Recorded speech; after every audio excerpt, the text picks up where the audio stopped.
Yes, we are ready. Okay. We're ready. Okay. Well, everyone, welcome to the special USBE Standards and Assessment Committee meeting. Thanks everyone who makes this magic work, from the technology to getting the information together to the time and study. And I just have to tell you something, maybe it's funny, maybe it's not, but last night I had so many crazy dreams, and I noticed that there was a song during every single one of the dreams I had. Like, I woke up singing that song. And if you want to guess what song it is, you're going to have to go back to the 80s, because it was Total Eclipse of the Heart. And the line that was in my head was turn around, turn around. And I thought, why must my dreams be so cryptic? Anyway, if you guys are like me, you've been thinking a lot, you've been studying a lot, you've been pondering a lot about the word turnaround. And I just sincerely appreciate committee members, staff, for your study, for your diligence, for the deep concern you have about education in this state. It really, as a teacher, and as a committee member, it makes me feel good about what our education leaders are doing. And I thank you sincerely. So hopefully I don't break out into song, because it's still there. So today I kind of want to frame our discussion in a couple of ways, maybe just to kind of get us on the page of where we need to go. But first of all, our job today is to establish criteria for schools to exit turnaround. We have to make a decision as to what we want that to look like. I know we each of us have pretty strong feelings about turnaround, but at this point we have to realize that's something that we don't have control over. However, with the passage of House Bill 420, we have been given the jurisdiction or the power to make some important decisions regarding how we want the exit criteria to look. So to me, that speaks of the trust that lawmakers have in us. It speaks to also the opportunity to demonstrate our capability, our worthiness, and our diligence in making that important decision. I do appreciate Darren recording, like I read through all of the past information that we had in our meetings prior. That was so helpful to I was like, oh yeah, I remember that question. That was so helpful to kind of review many of the questions we've asked. And you guys have asked excellent questions. It's been a year. This process has been a year, and those questions are so important. And they have preceded this special meeting. And so I think we need to remember at this point, we've asked a lot of the questions. We have it in our heads, and it's time to make some important decisions. So not only do we need to finalize the exit criteria in board rule before the 2021 general session, but I think it's important to remember that there's a timeliness to our conversation and our decision making, because this board's going to change in January, and some of us won't be here. Some of you will, thankfully, and the board's going to look different. And I think that it's important to have those of us who are invested in it to be making these important decisions. So I wanted to kind of start off with that. And then before we dive in, and I'll see if there are any questions, I want to remind committee members that in the previous meetings, we went line by line in this rule. And at this point, if you looked at, it's in backup, and I also emailed it to you, kind of looks like this. It has some decision points. And so what we're going to do in this meeting is we're going to go one by one on those decision points, because it really helps simplify a very complex rule in a sense. So we're going to go decision point by decision point. We'll answer some questions, but I'm hoping that the questions will be limited, because we've had a year to do that. And at this point, I'm hoping we can make some motions, and we can go from there and make some important decisions. So before we start in, I just want to see committee members, do you have any questions about how we're going to proceed, or thoughts or songs you'd like to sing this afternoon on a Friday afternoon? And if you don't know how to raise your hand yet. Bright eyes.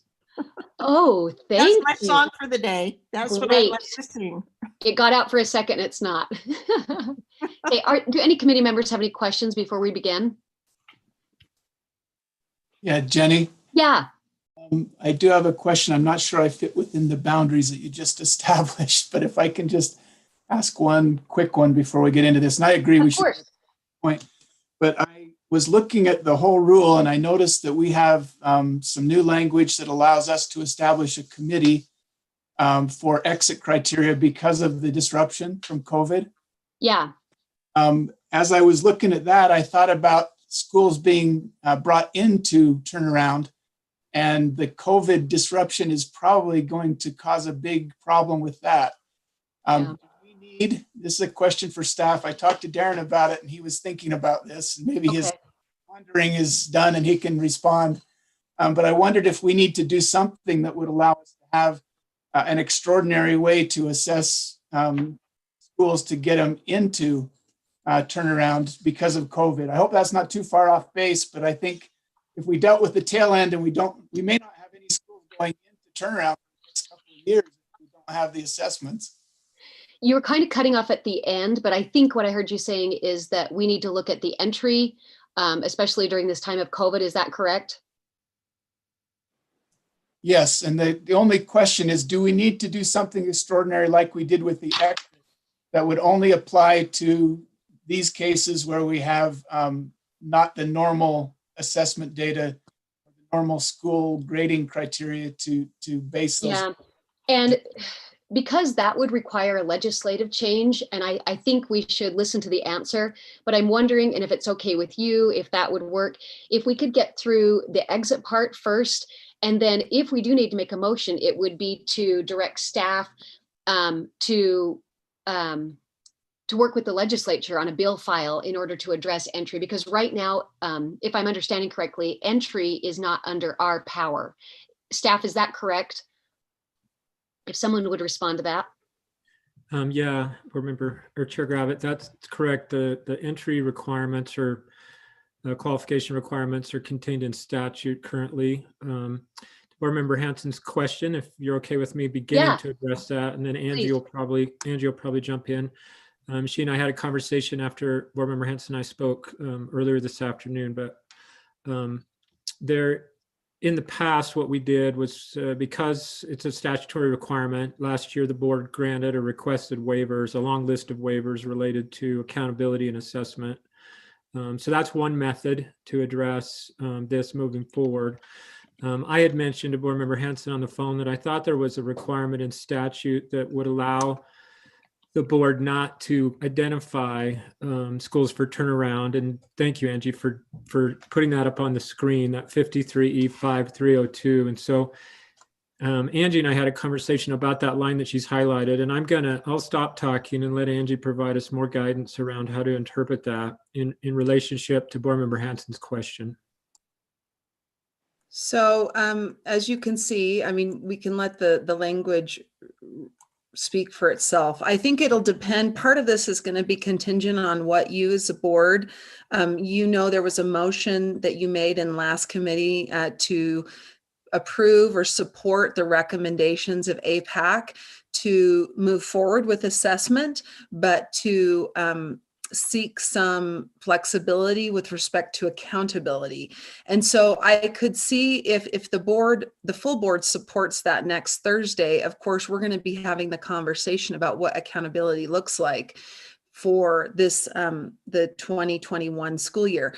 And if part of the accountability changes that are made during the session include not providing or not assigning an overall rating. And that isn't limited to letter grades. This doesn't say you're not required to assign a letter grade, because there are times we do assign an overall rating without assigning a letter grade. So I just wanted to make that distinction. But it could be that the board says, staff, we would like you to work with the legislature to move forward with assessment in the spring and have LEAs administer assessments, but to maybe remove the overall rating of accountability. If that happens, it looks like here that the state board is not required to designate or have new low performing schools. If Board Member Hanson, and I know your question is probably, these questions are always a bit complex and there's multiple options, right? Because I'm not sure if what you're wondering is, let's say that we don't have an overall rating, but you may have interest in still identifying schools. If that's the case, I think we'd probably need to do some more work on that. What I think Board Member Gravitt was mentioning is maybe that would be something we could bring back to you in a future Standards and Assessment Committee, where we kind of talk about some options with identification. And then we could work with the legislature in the 2021 general session to give the board flexibility, take, and maybe even account for some of these anomalies, just as we have. They gave us that flexibility for exit criteria, but we didn't ask for that flexibility last session for identification. But now maybe we could ask for that and then work on that. There's a couple of different approaches. And hopefully that background helps Board Member Hanson. Now, if you see that language, I don't know that we necessarily have the authority to put something in our rule today, that we would need to work with the legislature on that. Board Member Hanson, do you want to follow up with that, or tell me what you're thinking? It really wasn't the concern. I understand that we don't put schools into turnaround, but we do have resources available for turnaround. I'd hate to see a couple of years with no cohorts moving through and no improvement happening. So I guess maybe the request to staff, and I don't know that we require a motion, is to investigate that and see what we can do, what needs to be done to facilitate identifying, maybe with a committee, schools that are in need of assistance so that we can direct resources to them when there isn't clear assessment data. Yeah, Angie. Could I just make a recommendation? What you could do is there could be two actions. One would be to make a motion potentially today to ask staff to work with the legislature on a bill file during the 2021 session related to the identification criteria. So we at least get the bill file open. And then we could, of course, if the committee wants and board leadership approves, have a separate discussion in December about what the identification criteria could be, including potential identification criteria for years in which there are assessment or accountability anomalies.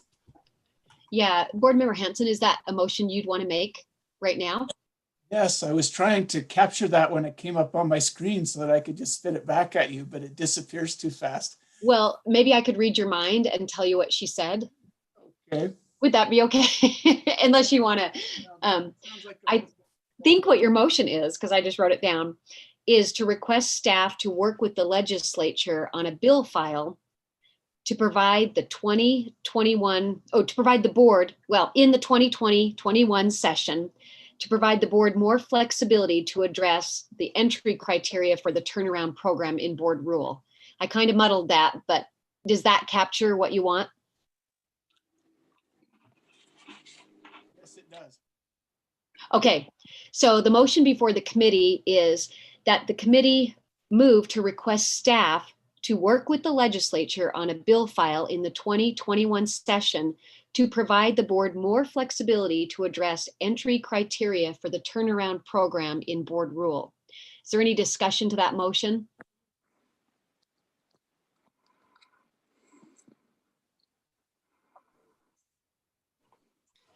Oh, Jenny, you popped up higher. I was going to say I had my hand up, but I didn't know whether. I am so sorry. They're going in crazy orders for me. So you can always just blurt nicely. Okay, so I just have a couple questions in regards to this. If we're not setting criteria till the end of the year and schools don't know what that criteria is, it seems to me, and I know we're in extraordinary times, but it seems to me like I guess they don't know what target to aim for. Does that make sense? And I understand this is a little different end. Although I am sympathizing what Scott's saying, if we have resources to assist schools, we want to be able to use those resources, right? Yeah. So whatever we do, I think we have to be careful that we're not, I'm just trying to think this through in my mind, that we're not actually creating a criteria after 9 months of school. Does that make sense? So I don't think anyone would do this, but maybe they would volunteer and say, we have 3 schools we would like to put in turnaround. I mean, because of the way it comes off as punitive, but yet the intent should be to be supportive of areas of resources. Yes. I just would really cautious, make sure we're careful on how we proceed with this. Yeah, I completely agree. And I think the intent of this is, since we do not have control right now over the entry criteria, is we've got to get staff to request that, and then we can go from there. Does that make sense? Yeah. Janet, I agree with that. I just think we have to be careful how we go for about sure. it. Yeah, Janet, you had a question?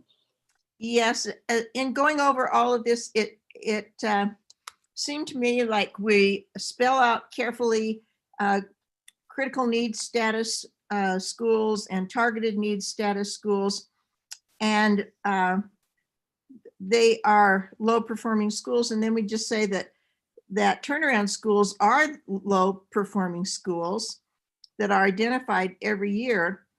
So could you just talk to me a little bit about how we distinguished those schools that are in turnaround? And maybe this is what Scott's motion is trying to get to. Well, if we have definite criteria for them, and is there overlap in the criteria for critical needs status schools and targeted needs status schools and turnaround schools? Or how do we distinguish which is which? Yeah, and before that gets addressed, I just want to remind us that if we go back to the motion, these are all things that we can discuss, because right now we don't have control over the entry. I mean, these are great questions and good discussion, but we've got to have staff request that first so that we can have the flexibility. And does that make sense, Janet? Yeah, that makes sense. I'm just wondering if there is overlap between the federally funded critical needs status schools and the targeted needs status schools, and right. And how I do think we determine whether a school is one, the other, or a turnaround school? yeah, and I think that would be, I mean, if we discuss this next month, this is where these questions would be good to answer. Just because we can talk about it and we can discuss it here, but we really cannot make a motion on that part of turnaround, if that makes sense. And so I hate to get too off track because I think we're pretty aligned in that we want that discussion to happen. But before we can do anything about it, we've got to have staff request that from legislators. And so I just want to make sure we're staying back to the motion. And let me reread the motion so we can make sure we're on it. And then if you still want that question answered, we can do that. Or maybe that would be something we could save for when we have that discussion. So the motion before the committee is that the committee requests staff to work with the legislature on a bill file to provide the board more flexibility to address entry criteria for the turnaround program in board rule. Janet, is it okay to save that discussion until we have control over it? Yes, okay. I'd love to get some input on that. Thank you. So let me get a vote on this, and let me see if there's any more discussion on that motion. Okay, I'm not seeing any more hands on that motion. So if committee members will go ahead and vote now.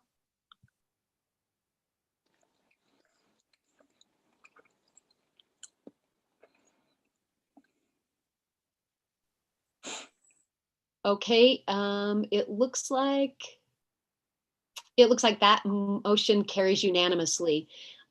Staff, are we good, Nora Lee? Good on that? Yes. Okay, thank you. Okay, thank you, committee members. We have made one motion, and that is good. It's a great one. So before we start with, well, we kind of did, but before we head into decision one, let me just open it up one more time. Are there any questions about how we're going to proceed now? You all know where to find that document. It's, oh yes, well, there it is. It's in your backup. And then I also, again, printed it out. So if there are no questions, let me look one more time. We are going to start with decision point number 1. And I love that staff has put the lines. So in R277920 draft 3 on line 82, this is the question before the committee. Should we adjust the 4-year cohort graduation rate criteria to 3 years on average instead of 2 consecutive years? And you can see in the middle column, we've got policy and motion options. If we agree with that answer, we're just going to, there's no action needed. We are going to agree with draft 3. If not, there's another option there about providing a 2-year average. There's another option 3, maintaining the status quo of 2 consecutive years. But before we get into a motion, I want to see if there are any questions on decision point number 1. Committee members, what questions do you have on that first decision point? Yeah. Yeah, Scott? Could we just have Anne Michelle just briefly Sure. tell us what the, her reasoning is, or the staff's reasoning for having 3 years be the. Of course. And Michelle, are you calling in Michelle? Hi. Sure. This aligns as in the first motion option with the consolidated state plan that was approved by the board. I have Aaron also here handy, and we talked about this earlier, that he can talk about perhaps why the 3-year average and is preferable to the 2-year consecutive. Do you mind if I defer to Aaron? I would love that. Thank you. Okay. So Aaron Bruff, Data and Statistics. I am finishing up a data set poll on this to do a comparison between them. Just to give you general information, if we do a 3-year average looking at the 18, 19, and 20 school year rates, and there's some complexities in there and which ones we include, because there's some youth in custody and special schools inside of it. But right now, the count is 29 schools fall into that category, meaning they're below the 60, on average of 64% graduation rate. So let me just make sure I have that number correct too with Anne Michelle. Is it 64 or is it 67? 67%. It's 1/3, or Now, sorry, 2/3. I'm changing that number. If you give me about 5 more minutes, I can give you an actual comparison list between the two and saying, this is what a 2 consecutive would look like. Here's your numbers, and this is what your 3-year average would look like. So I need about 5 more minutes to finish this up. Okay, great. I'm happy to also talk about the second motion option, which is that if you as a committee decide have a preference for the 2 consecutive years or a 2-year average, that would require an amendment of our consolidated state plan under ESSA, and subsequent approval from the U.S. Department of Education.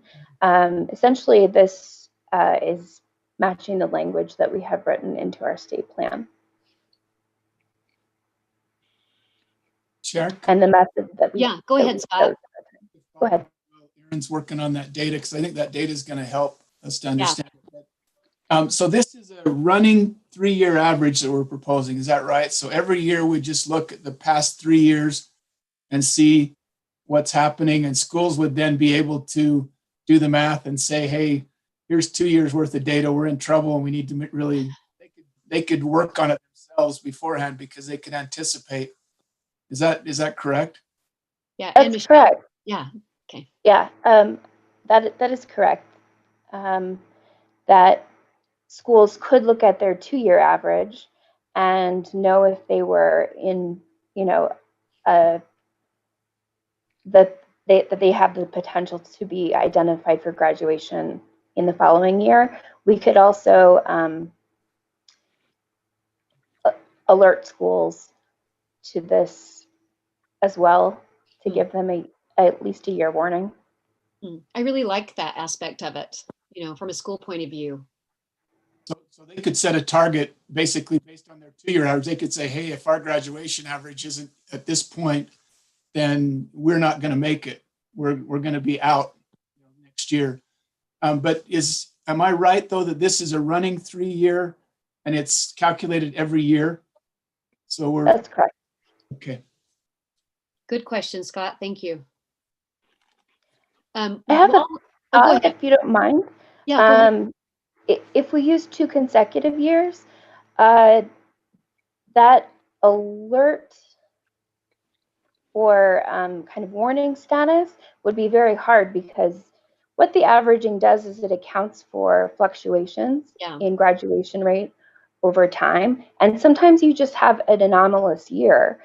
And so if we use a 2-year consecutive approach, that one anomalous year doesn't necessarily give schools the warning that they need. But if we did a 3-year average, they could look at their 2-year average and be able to determine if they are at risk.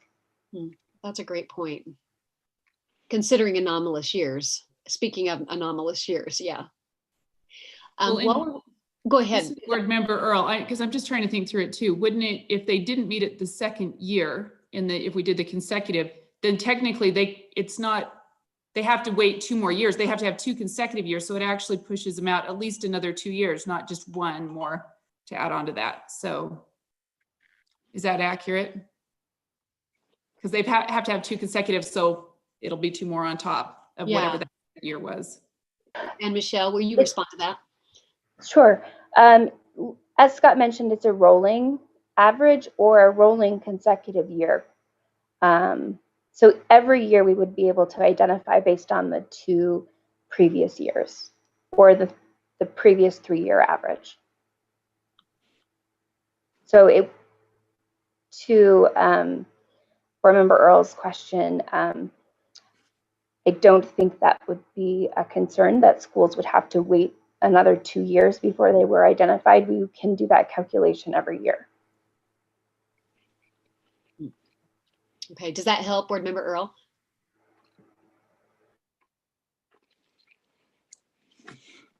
Let me look.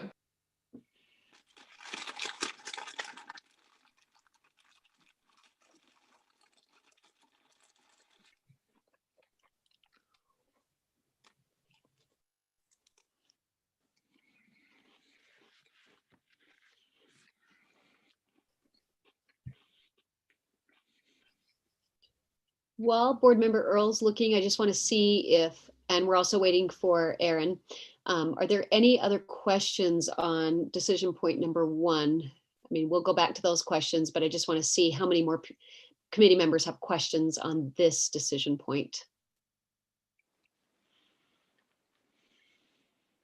Okay, I'm not seeing any, so let's wait for Board Member Earl to respond, and then we'll hear from Aaron Breath. Okay, so sorry.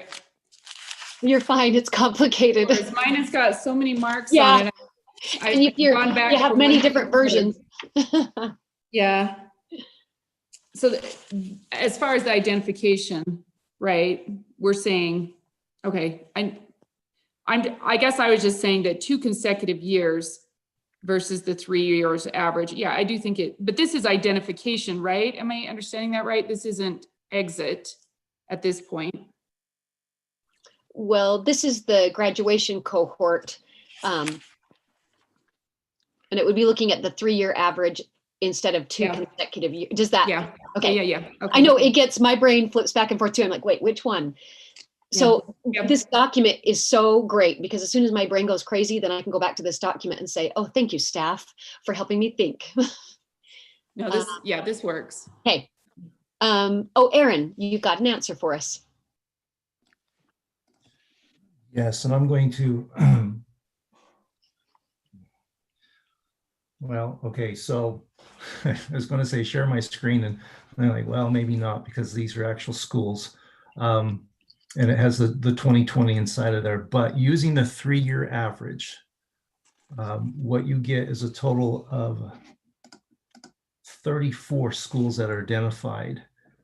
Again, this brings in some very small schools and such, but they're averaging rates. So again, what I do is I take the total graduates from each year divided by the total or the sum of all the cohort over the 3 years, and I find a new graduation rate or a 3-year average rate for that calculation.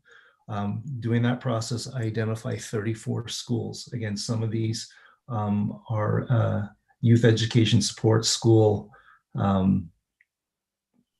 There's a Malin's Peak Secondary School. I know that's another small one. So there's some small schools inside of here who typically, because of their end size in a single given year, would fall out of the calculation. But because I'm adding them up over a period of 3 years in my current query, I'm getting a high enough end size where we could calculate it. So throwing that caveat, If I do 2 consecutive years, I only identify 2 schools, meaning in going this year and last year, I only have 2 schools that were below the 67% in one year and then the next year. So there's no averaging between them.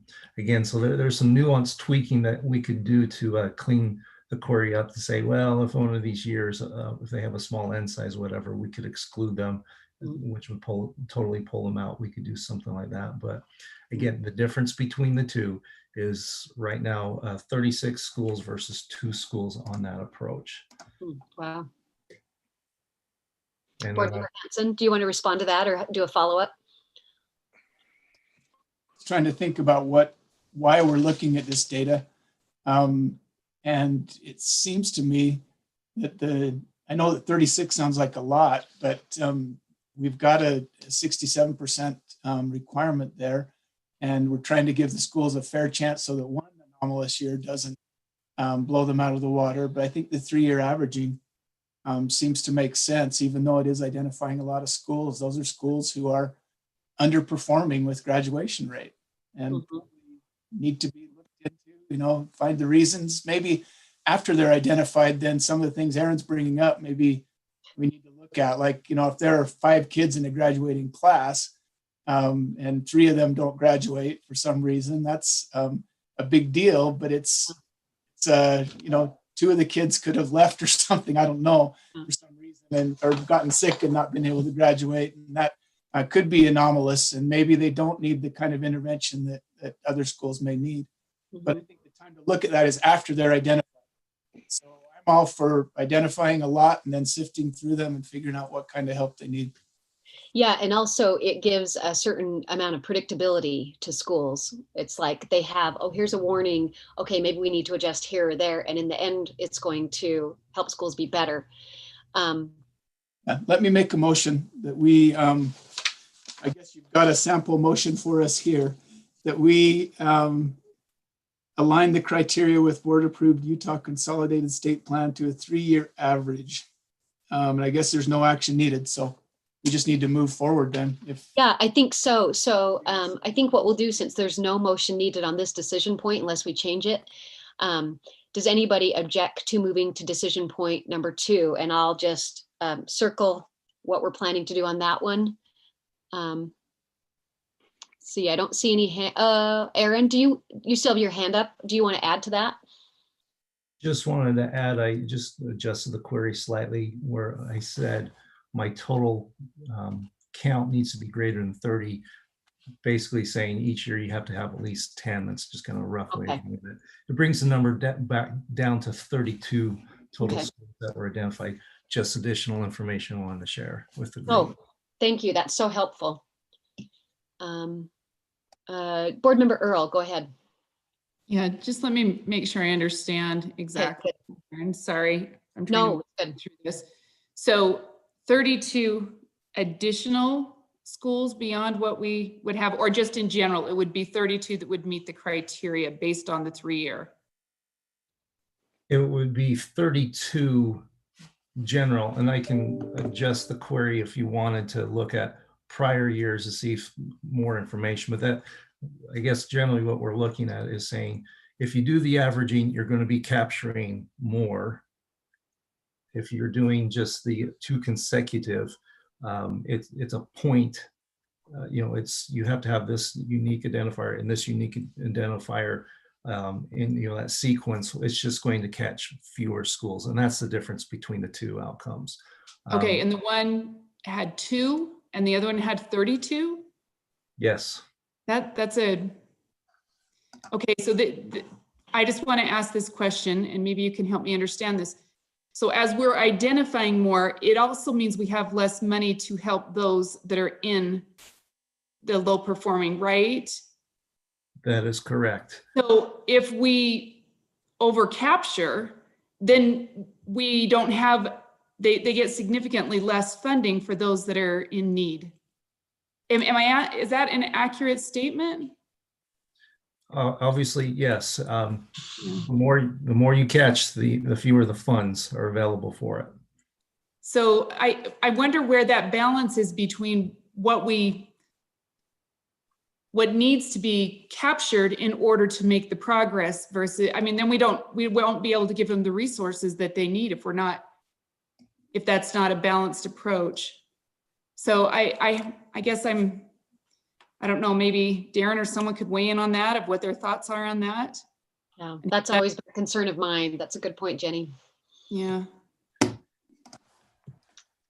Darren, did you want to weigh in on that? And Michelle's hands up, maybe she can add to that. Thanks. I always forget to do this. Anne Michelle, USBE Accountability Specialist. Thank you. I believe, and this is going off of memory, but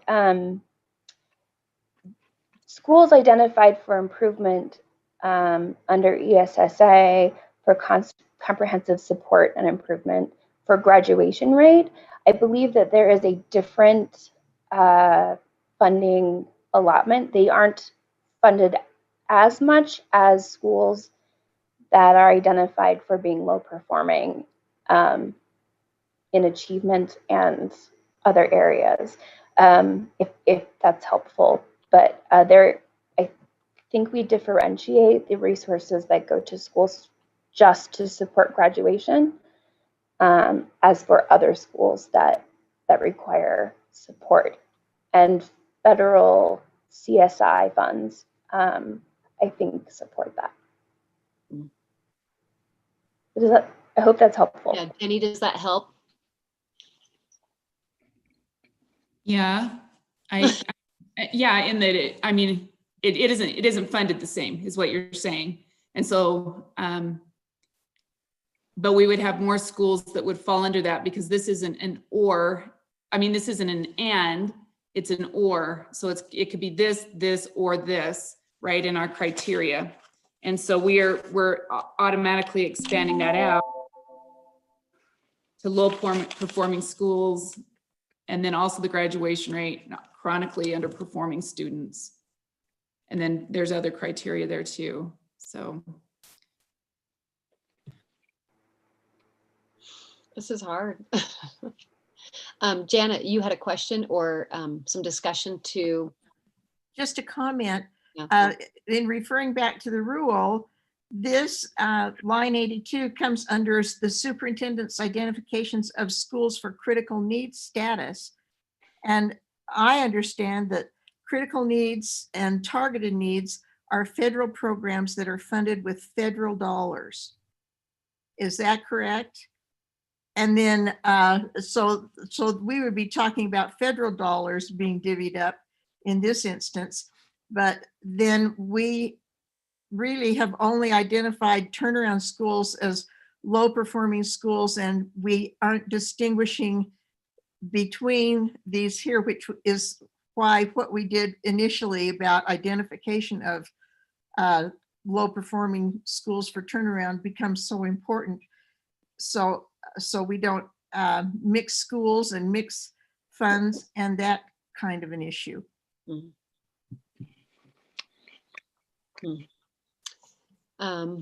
Jenny, your hand's back up. Do you have a comment?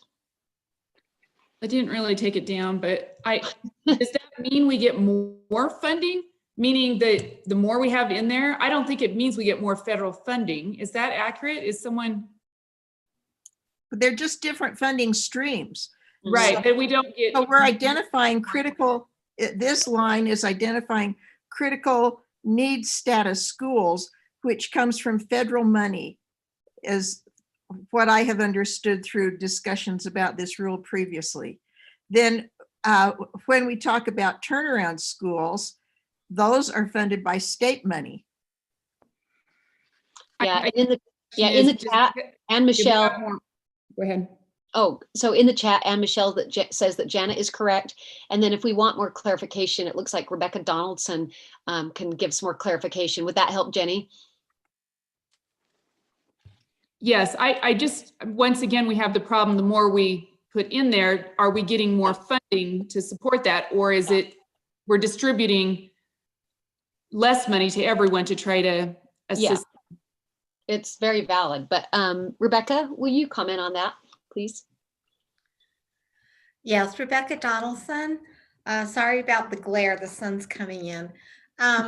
Yes, the comprehensive support and improvement schools include the lowest 5% of Title I schools in the state.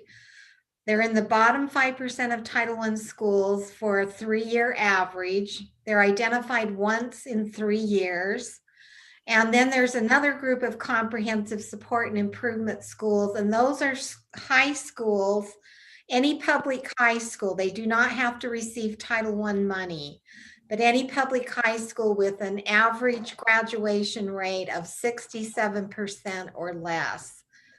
And then there's also targeted support and improvement under federal guidelines, which identifies any public school with specific student groups such as English learners, students with disabilities, the racial, ethnic student groups, etc., who are performing below that 5% cut.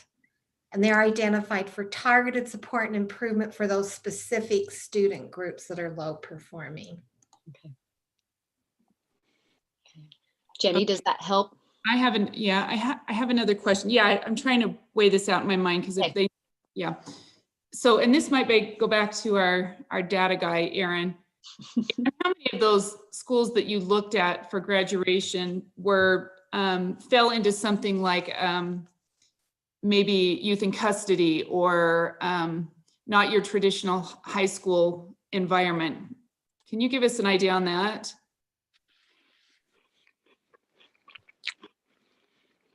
Yes, again, so there's a couple, because I wrote this fairly quickly, there are a couple cases in here. So I'm seeing a youth education support school in the list.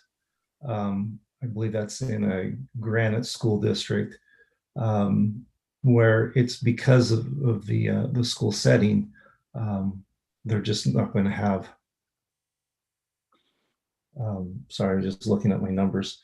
They're just not going to have the program or the movement inside of there, or if you will, the ability to get the students out there. So in traditional cases, we used to look at them as the alternative schools with. Yeah, that's what I was wondering. How many fall into that category? Just the one or a couple of them? I said two. Probably 3 or 4 inside of there.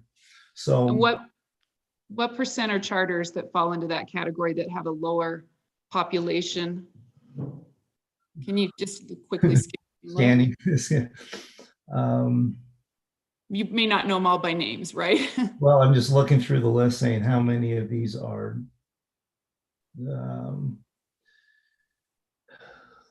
about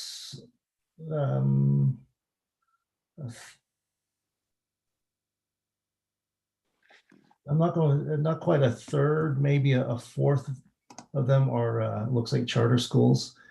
I was just going to add something else that's interesting is I went and looked at prior years, and I'm going to apply one more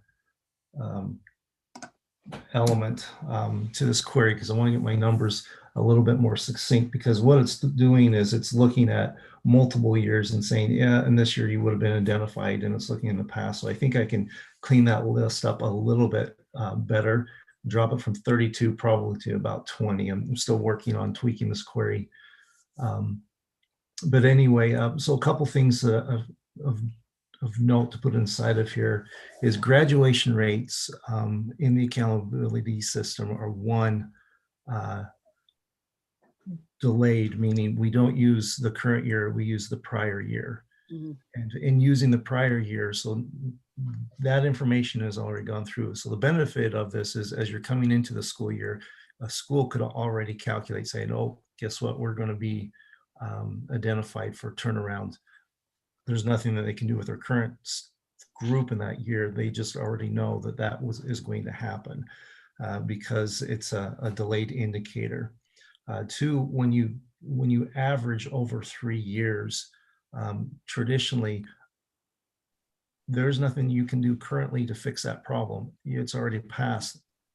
That's 4 cohorts ago, or that's almost 4 years ago that you had that graduation rate.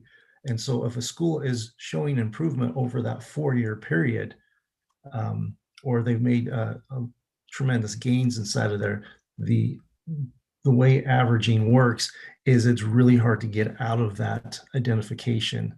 And so I'm just sharing a complaint that we had a number of years ago when we were using, I think it was either the waiver or the AYP, where we did some averaging. And the frustration was how hard it is to move outside of there, or how much time you need to move away from there. Again, it does identify, but it's going back quite a bit to say, this historically is what you look like. It's not looking at what you are right now. Whereas if you do the consecutive years, 2 consecutive years, what that's really doing is saying, look, we saw one here. Oh, here's another one. Again, it identifies you, now allows you the ability to do more intensive work. So I hope that doesn't confuse anyone. It's just, there's if you look at the statistical methodologies behind those, one, you're looking at something that's a little bit more manageable to adjust. If I was a school principal and say, oh, look, I've been identified because I got 2 consecutive years, I can put resources into it immediately to start working on my current students. Yeah. If I'm using the average, a lot of times it's like that principal might be brand new. They can't do anything to change that. And they have to wait sometimes 2, possibly even 3 years before that indicator would flip, and you could see that they are actually doing better. Darren, you wanted to add something? Yeah, thank you. Have to take a pause. I feel like I'm getting myself turned around in a circle through this conversation. So I can appreciate how challenging this is for board members as well as public that might be listening to this. I just want to clarify. Rebecca Donaldson indicated that we currently use under our consolidated application that's related to ESSA that the board approved years ago. So our CSI schools that are identified because of low graduation rate are currently identified based on the 3-year average. So really all we're trying to do here, and Rebecca, you can correct me if I'm wrong, really all we're trying to do here is align the rule with the consolidated application that's been submitted by the board, approved by the board, submitted to the federal U.S. Department of Education, approved by them, and we're actually executing that, trying to align this rule with practice. Mm-hmm. Oh, thank you for that, Darren. See, Erin, did you want to comment again? Oh, your hand went down. Is there anybody else who wants to comment? Jenny, I know you're wrestling with it, and I didn't know if you're. We can move forward. I may continue to wrestle this, and if I will too. But I think if you're okay to move forward, okay. Is everybody okay to move forward with decision point number 2? Well, if you're not, just speak now, or forever hold your peace. No. Okay, great discussion, you guys. Let's go ahead and move to decision point number 2. So this one deals with lines 364 and 365. And the question that we're looking at is, do we allow the LEA to verify that the leader agrees to receive training and maintain employment at the same school for at least 5 years? And if we choose that, there's no action needed. There's another optional one in number 2 where you maintain the status quo and require the LEA to submit the actual written agreement to the superintendent. So let me see if there are questions on that one. And we have Max Lang who can help us out with that question if we have anything, or if we're feeling okay, we can make a motion or move to the next decision point. So any questions about decision point number 2?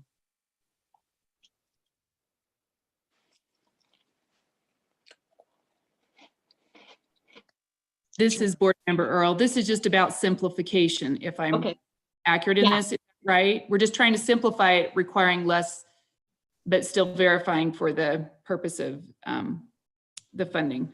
That's my understanding. If Max, if we are wrong, you should jump in and correct us right now.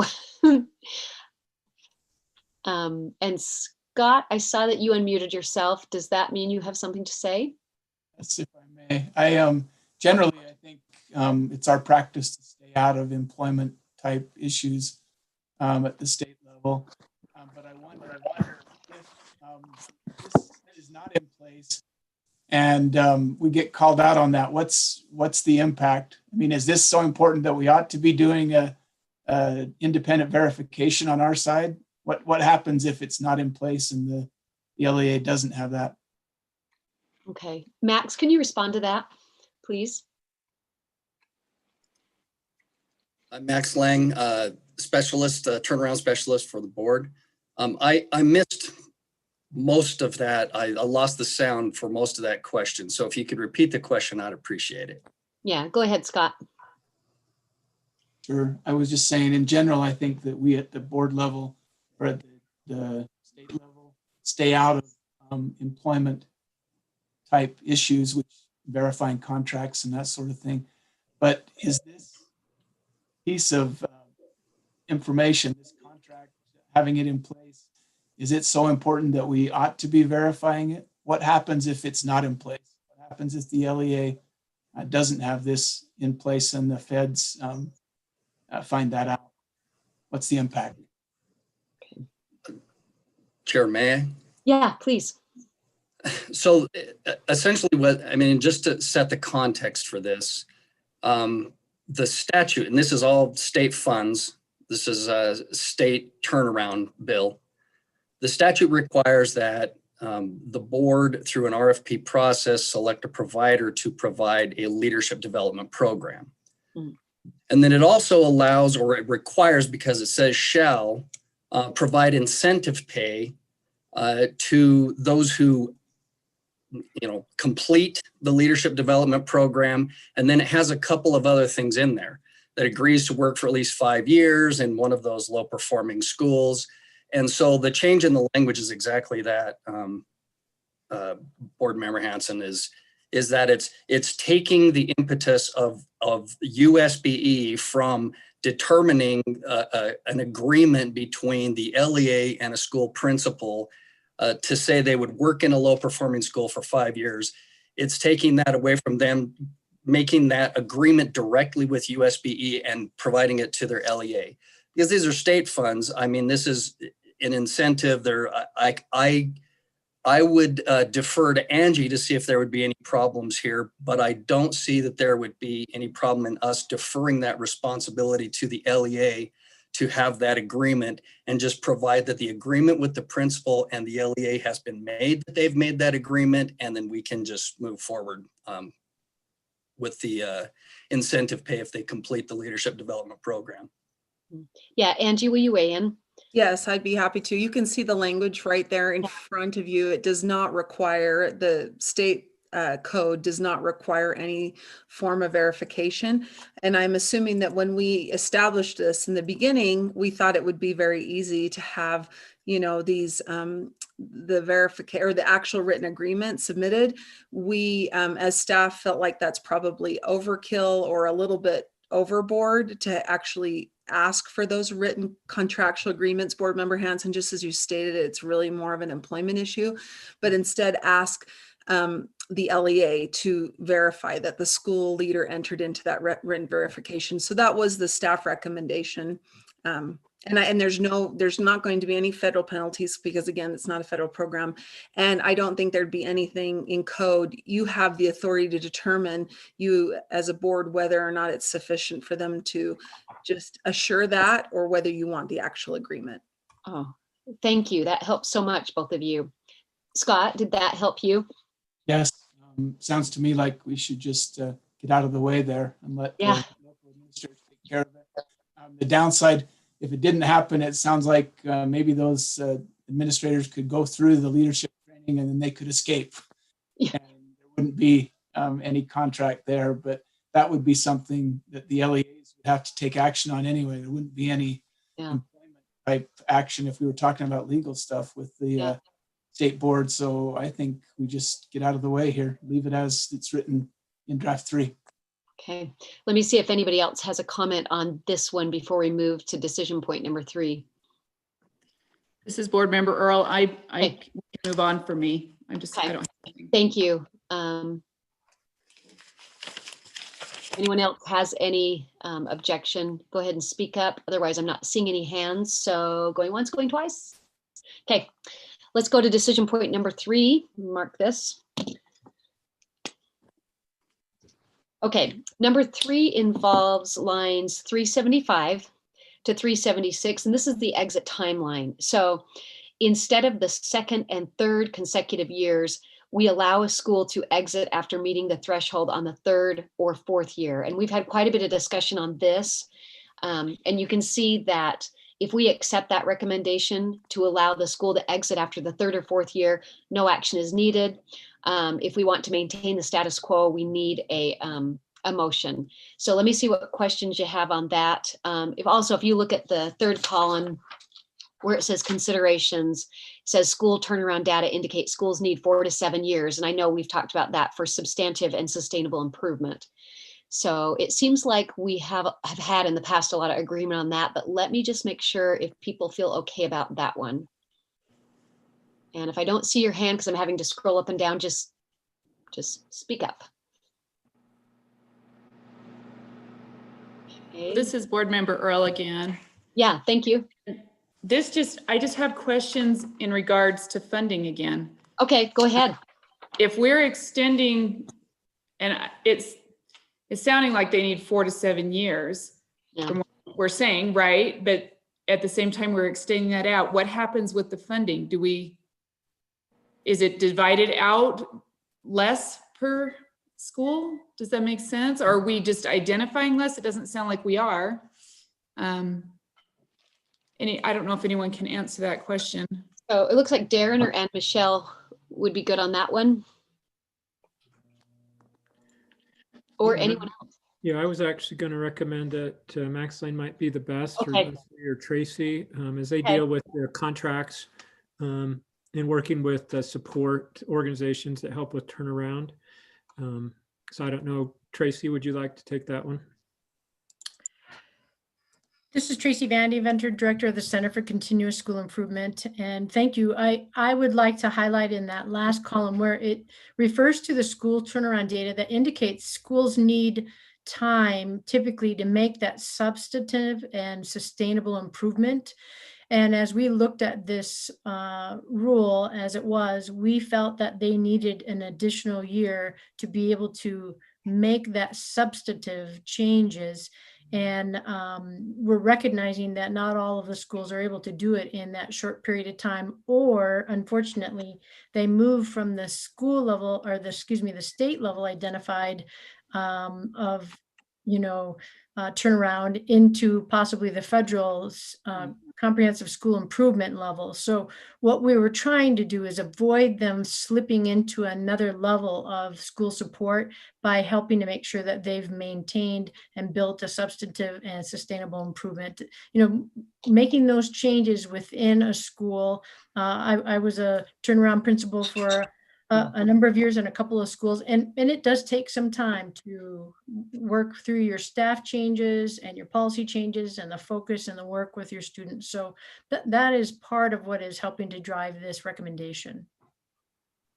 Thank you for that. That helps a lot. And for me, it reminds me that maybe it is financially, if you're looking at numbers, because if you have schools continually entering turnaround or not exiting or falling back, that's going to, in the long run, require more resources and funding too. So Jenny, does that help with that? Yes, a little bit. We always, sorry. No, you don't apologize. 3% that's going to qualify, right? I mean, it's not like it's not like we don't have someone there. Everybody meets a B level. And I mean, as much as we'd like to think that's going to happen, we're going to always have schools that are needing improvement, right? Oh, yeah. And so I just want to make sure that if we've got limited funds, that we're really targeting where we're going to make the greatest impact to help the schools. We don't end up spreading those funds so thin that we're making it a 7-year instead of a 4-year plan to improve those schools. So yeah, that's a good point. Board Member Gravitt, I apologize. Yeah. I cannot raise my hand because I'm the co-host and it does not give me an option to raise a hand. Well, then you just do whatever you want. And I won't do that, but maybe I will turn on my video or something when I Yeah, want to. okay, thank you. I did- see your mute button go off and I'll try to look for that, but yeah, just go ahead. I did hear, I think the other thing I heard from board member Earl is the concern about if we allow them now 3 or 4 years versus 2 or 3, which is the status quo, is they exit after the second or third or after the third, and we give them that additional year, whether there's going to be sufficient funding to support that additional time. And again, I don't know if I'm the best person to speak to it, but I will say that we've had a lot of carry forward in this program, and we have had resources to the extent that this year we were able to let go of a full $7 million from this program. If you remember, during the budget cuts, we said we could take a one-time cut of $7 million. And part of that was because we couldn't identify schools this year. But, and I don't know if Scott Jones or again, Max or Tracy or Leslie could speak to this, but we do have, I think, sufficient funding to support this extension. Board member Earl. Okay, that's what I wanted to make sure, that we're not just setting someone up for a failure type of a situation, because we put them in a situation where they have to change things, but they can't adequately do that they have the supports they need financially. Yeah, thank you, Angie. Great question and great discussion. And then from Darren in the chat box, it says an additional year in cohort would cost $80,000, $120,000 per school. Does anyone else want to comment? Any staff members want to comment on board member Earl's question? Darren, go ahead. Well, I'm sorry. That's a leftover from a previous moment. Okay, sorry about that. Okay, if there's no other discussion on this decision point number 3, I'm going to assume that we can move on to number 4, but let me just scroll through one more time, see if there's any. All right, this is board member Earl again. Just go ahead. In the field with your educator, not just educators, but what is the feel in changing this? Darren, what are you hearing? Are they not, I'm not talking about the, professional, and meaning that the staff at the state office, but in the field itself, on the hands, boots on the ground kind of thing. Yeah, that's a great question. I'm glad you asked it, because it also helps us transition as you finish up your decision point on this. It transitions into the next series of questions, the next 5. But after the February board meeting, or during that board meeting, the motion that was made at that time directed staff to reach out to the field, specifically the Assessment Accountability Policy Advisory Committee, but also to engage with schools who've been a part of the turnaround process. So the last time we met together, Michelle presented some information about the feedback we had received from those groups. And it was fairly extensive work. It took us a couple of months, and we completed it just barely before COVID disrupted our schools, so significantly.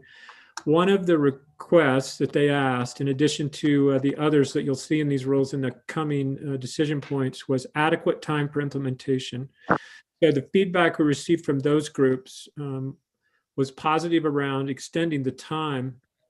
You'll notice that previously there was a requirement for 2 consecutive years, and that language we're proposing be struck. That also comes from the feedback from the field.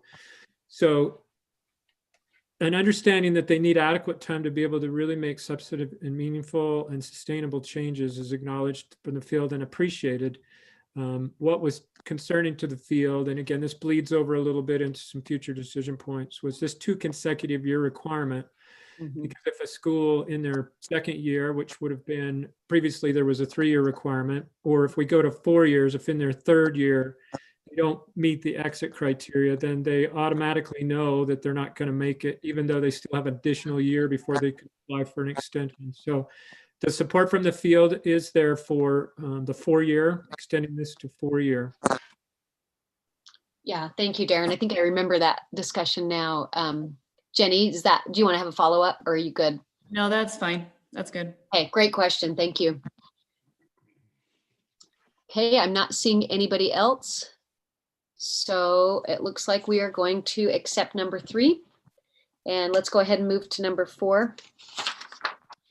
So number 4, as you can see on the screen, this encompasses lines 377 to 379. And the question here is, do we use a criterion-based exit criterion rather than a norm referenced? And if you look in the right-hand column, you can see this is responsive to the feedback gathered by USBE staff at the direction of the board. And speaking as a teacher, I think this is a very good direction to move. So the motion would be to just provide for a criterion referenced exit. Would be no motion needed if we agree with this. If not, we would have to have a motion for a norm referenced criteria. So let me see what kinds of questions or discussion people have with this one. Let's see, I think Jenny, I saw your hand pop up, and then Scott. Yes, my question is probably for Darren, but as we look at a new vendor and does this change? I know we've already kind of set numbers, right? We've said, here's the target numbers. I'm just wondering if that new vendor or anything additional we do with our assessments actually impacts that, those thresholds that we've set.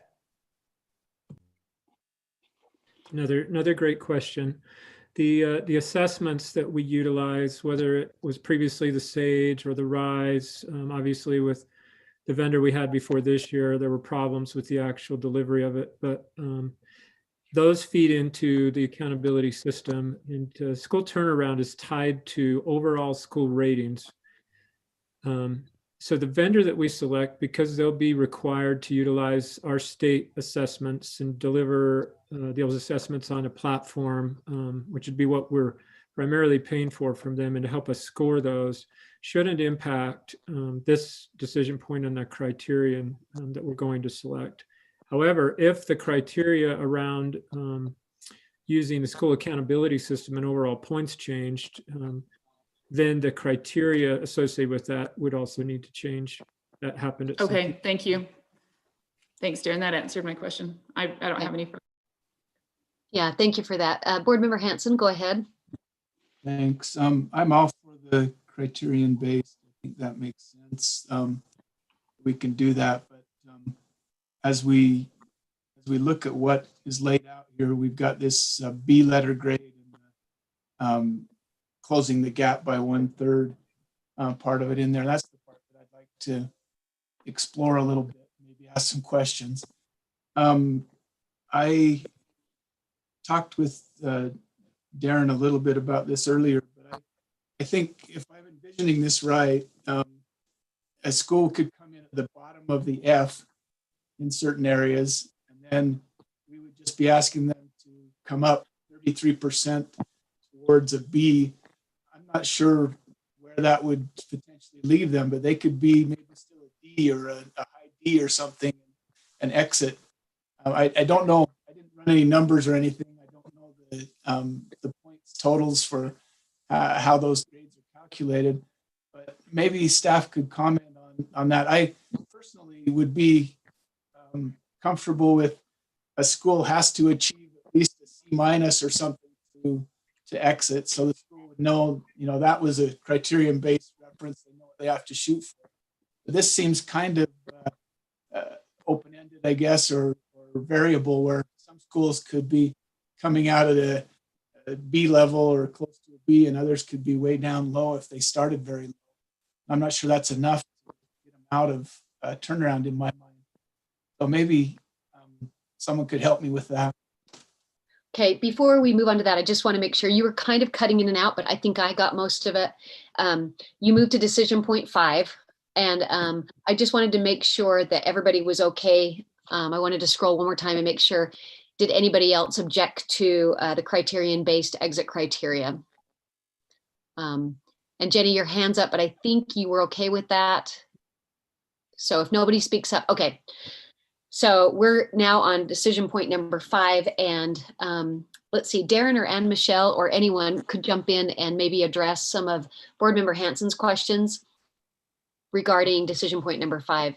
Yeah, let me get started, because we're going to actually need probably a more specific question, or I'll need to understand it more specific. We are prepared to do some modeling to show the board different consequences based on this threshold. This is actually the decision point that I think is the most significant or consequential that the board will be making in committee and the full board, is this threshold of determining what's achievable but rigorous for schools to get out. Because we go back to their feedback, and as I talked to Board Member Hanson earlier today, we had a discussion about does the stakeholders, does the various stakeholders have the same interest in turnaround that the board does? And that's certainly an important consideration.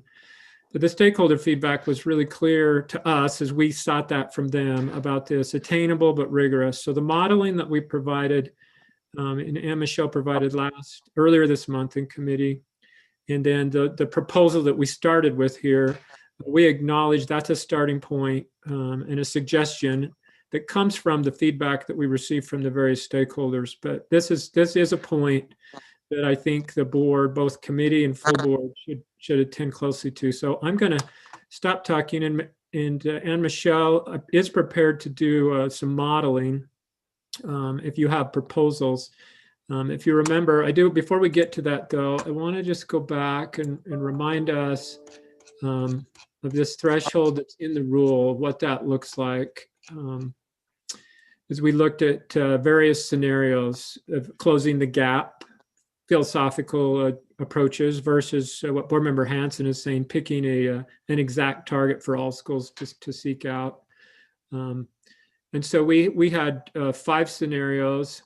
One was if we closed to 50, they needed to make 50% toward an A, 33% toward an A, 50% toward a B, 33% toward a B, and 50% towards a C. And on that slide, we also identified how many schools in this, using the data that we had from our own database, would have exited after the time period. So I'll stop there.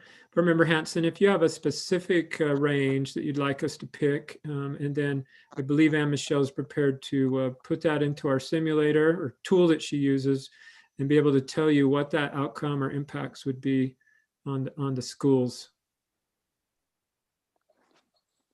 Thank you.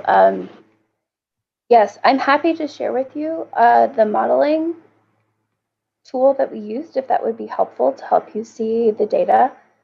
Board Member Hanson, would that be something that might help answer your question? I just wondered, maybe you could punch in to start with, what happens if we said that all the schools had to achieve a C level or something like that? Would none of them come out, or what would happen if it was just a fixed target? Are you all able to see the Excel file that I'm sharing? We can see it. Okay, so this is the modeling tool that we built with the data and statistics and things behind it. But it identifies schools based on the current assumptions that we use for identification, that schools need to be in the bottom 3% for 2 years. That average is actually a misnomer or a not correct. It's consecutive. So we used the current identification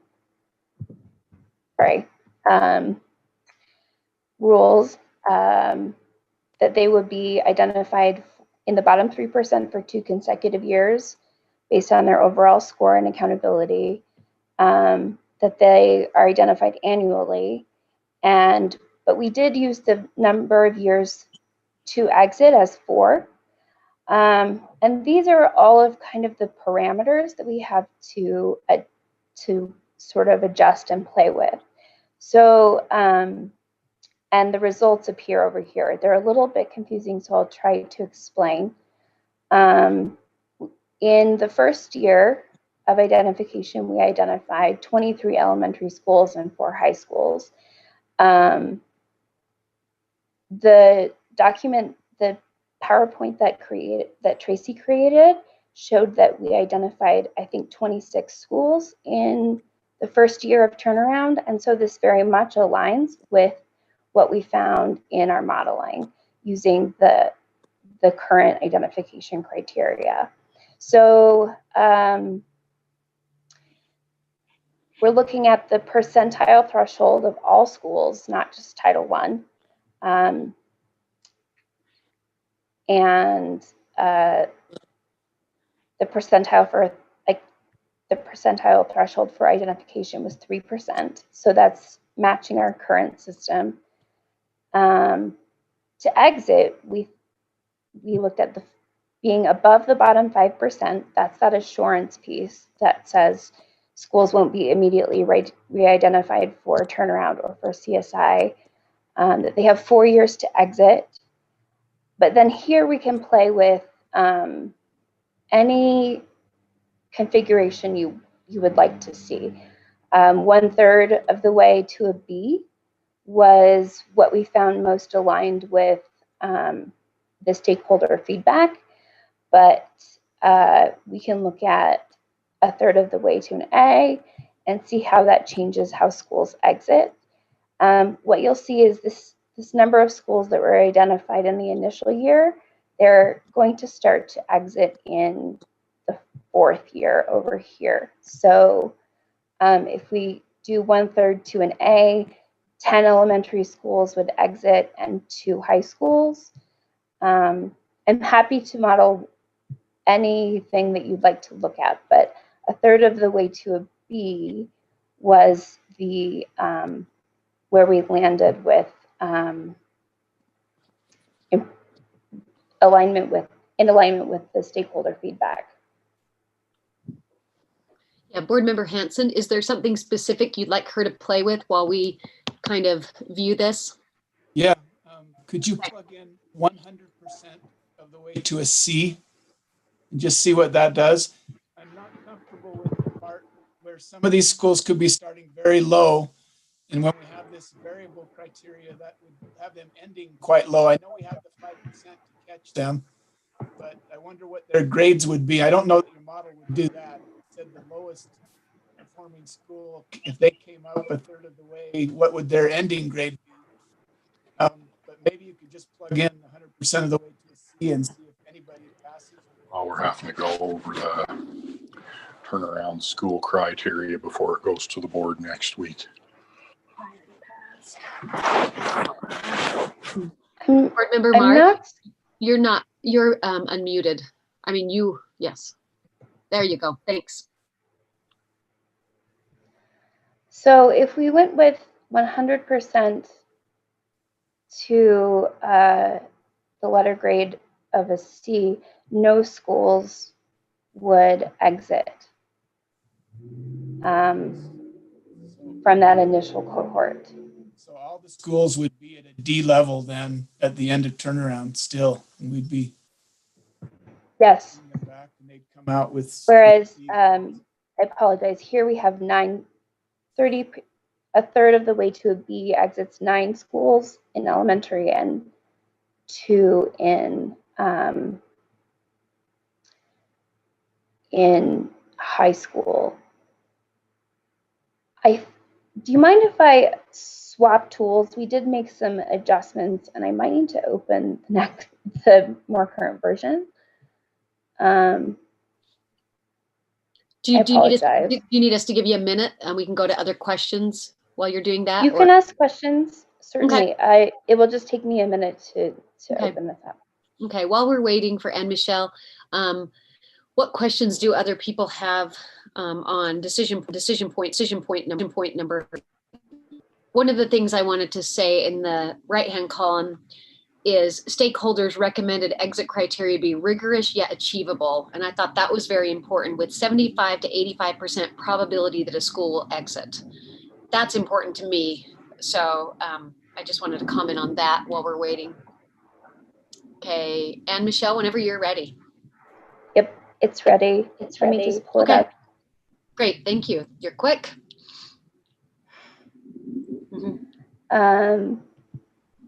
Let's see. Let me expand this. Are you able to see this now? Yes. Okay, yeah, this is more accurate. That we found just some statistics that needed to be changed. So in the most current, I apologize for opening the wrong exit criteria modeling tool, but the same parameters are set, but it would exit 12 schools in elementary and 2 in high school. That's where the 14 out of the 23 comes from.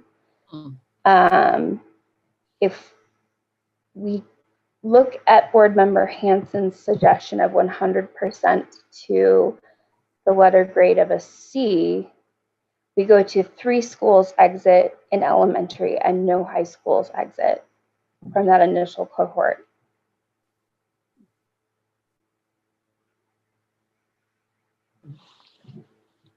Any other numbers you want her to plug in there, Board Member Hansen? No, maybe I can just ask, hopefully not a rhetorical question, but one that for other board members and for staff.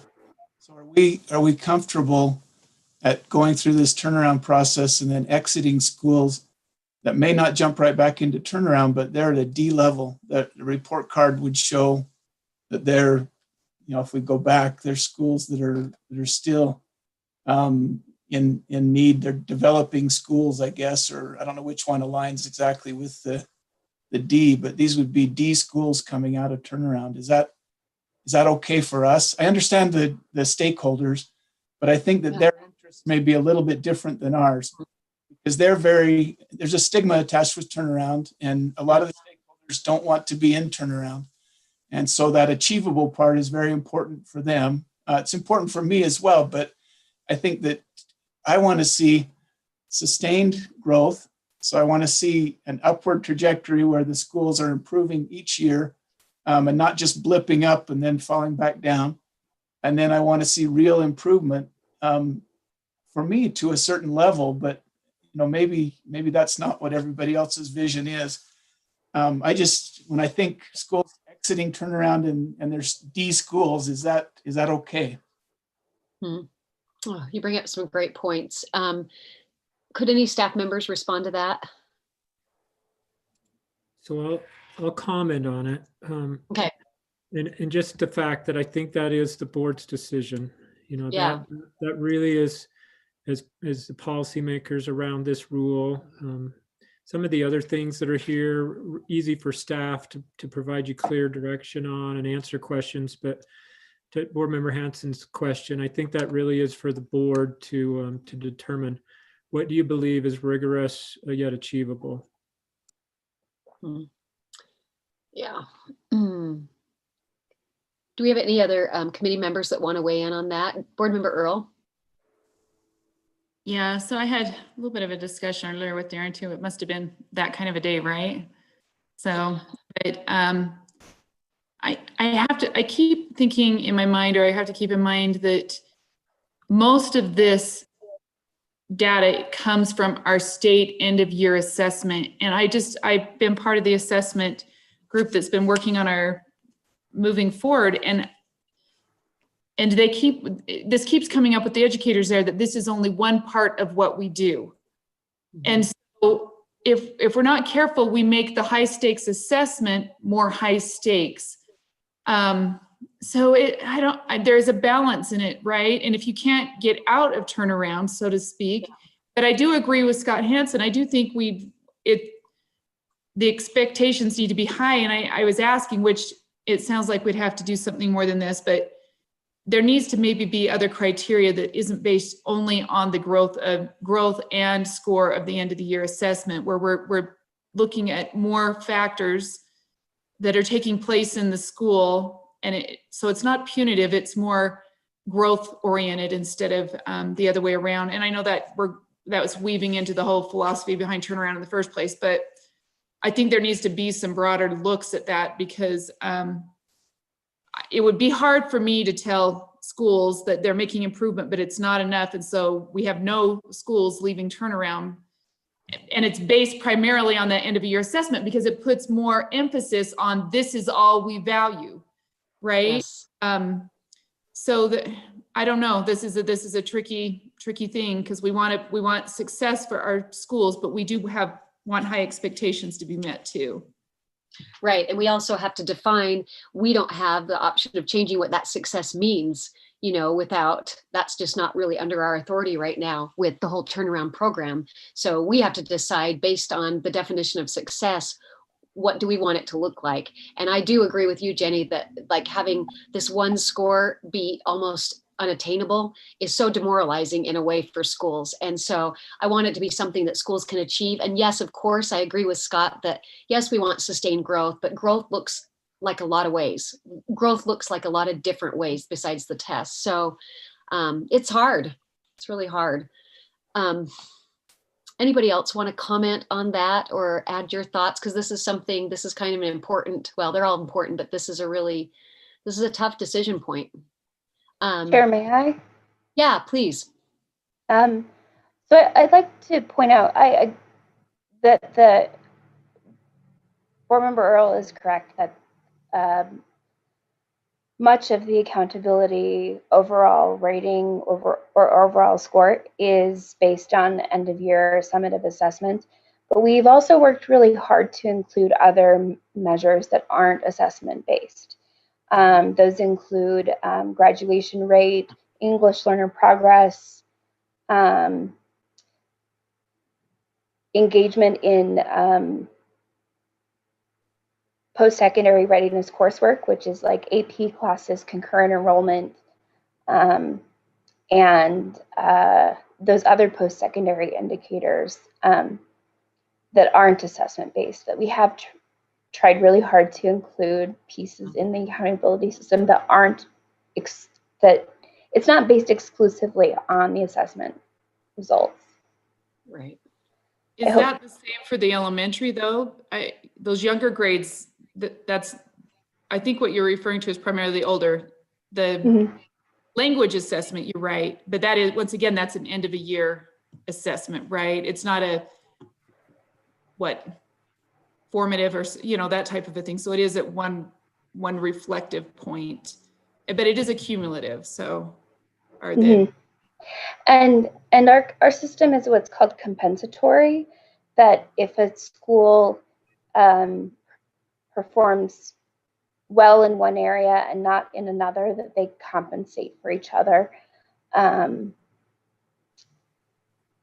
If that's helpful. One thing I did notice is I was just kind of playing around, and this may be helpful in your philosophy of sending a message that expectations are high, is that 1/3 of the way to a B matches the growth or closing the gap by 1/4 toward an A. If that is more palatable, or may send a different message, perhaps, that you're expected to close the gap between where you are toward an A, the highest level of performance, by 1/4, it estimates that it would exit the same number of schools. Okay. Tracy, you have your hand up.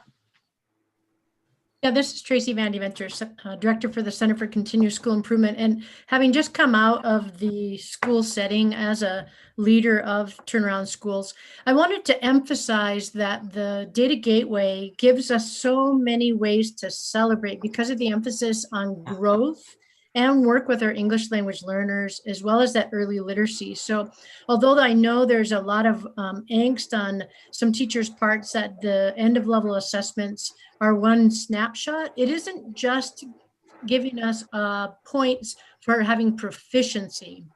It's giving us lots of credit and lots of acknowledgement that when students, especially that lowest 25% of our kids in our schools, make sufficient growth, it is additional points towards us becoming a C school. It's additional credit. And that is what we focused on, was continuing to make sure that the schools and all of our students in those schools, including our EL kids, including those early literacy kids, that we're making the growth that's necessary, not just the proficiency. I don't know if that helps, but I know that that was the feeling in most of the schools that I was working with. No, that's very helpful. Thank you for that. Jenny, I'm going to go back to you.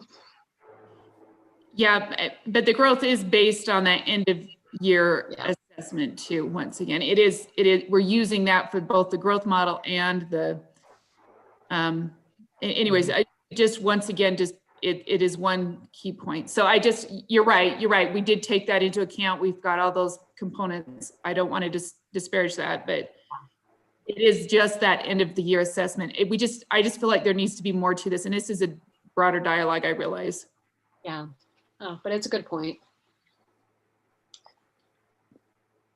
Let's see, okay, I'm gonna go back to, it looks like Scott, you're having some discussion in the chat that might be important for us to hear.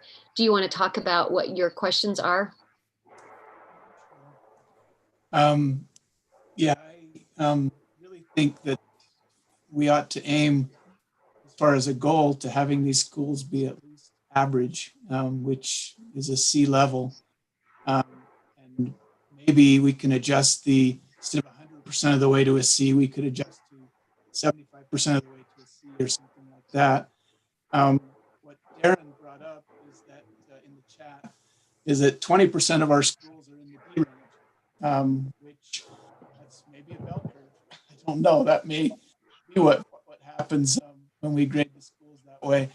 And so maybe given the current environment, D is enough to get schools that go into turnaround or F schools, then maybe D is enough to get them out. But I'm not comfortable aiming for a D. I think that the target should be at least on C, and maybe they don't have to get all the way there. Maybe we could message that the way Tracy was talking about, message that by saying our goal is to get you to, an average level. And if you can get 3/4 of the way there or something like that, that's enough to get out of turnaround, just in the messaging. Yeah, and I'm thinking about it in terms of, like, I guess just because of grades, I'm thinking about students. And a D sounds awful, but when I think about certain students going from an F to a D, for some of them, that's huge. And it's important. And I know what you're saying, Scott, is that we want it to be sustainable, but for some kids going from an F to a D, they continue to improve. And it's so telling. So when I think about it that way, it feels okay that a school has come from an F to a D to me, but I don't know how others feel about that. This is Board Member Earl. Yeah, go ahead. Go ahead, Jenny. I can't balance that one out. I think it has to be compared to something else. It can't be just would like him to receive D range, even if it is the B to 30% of a B or something. Yeah.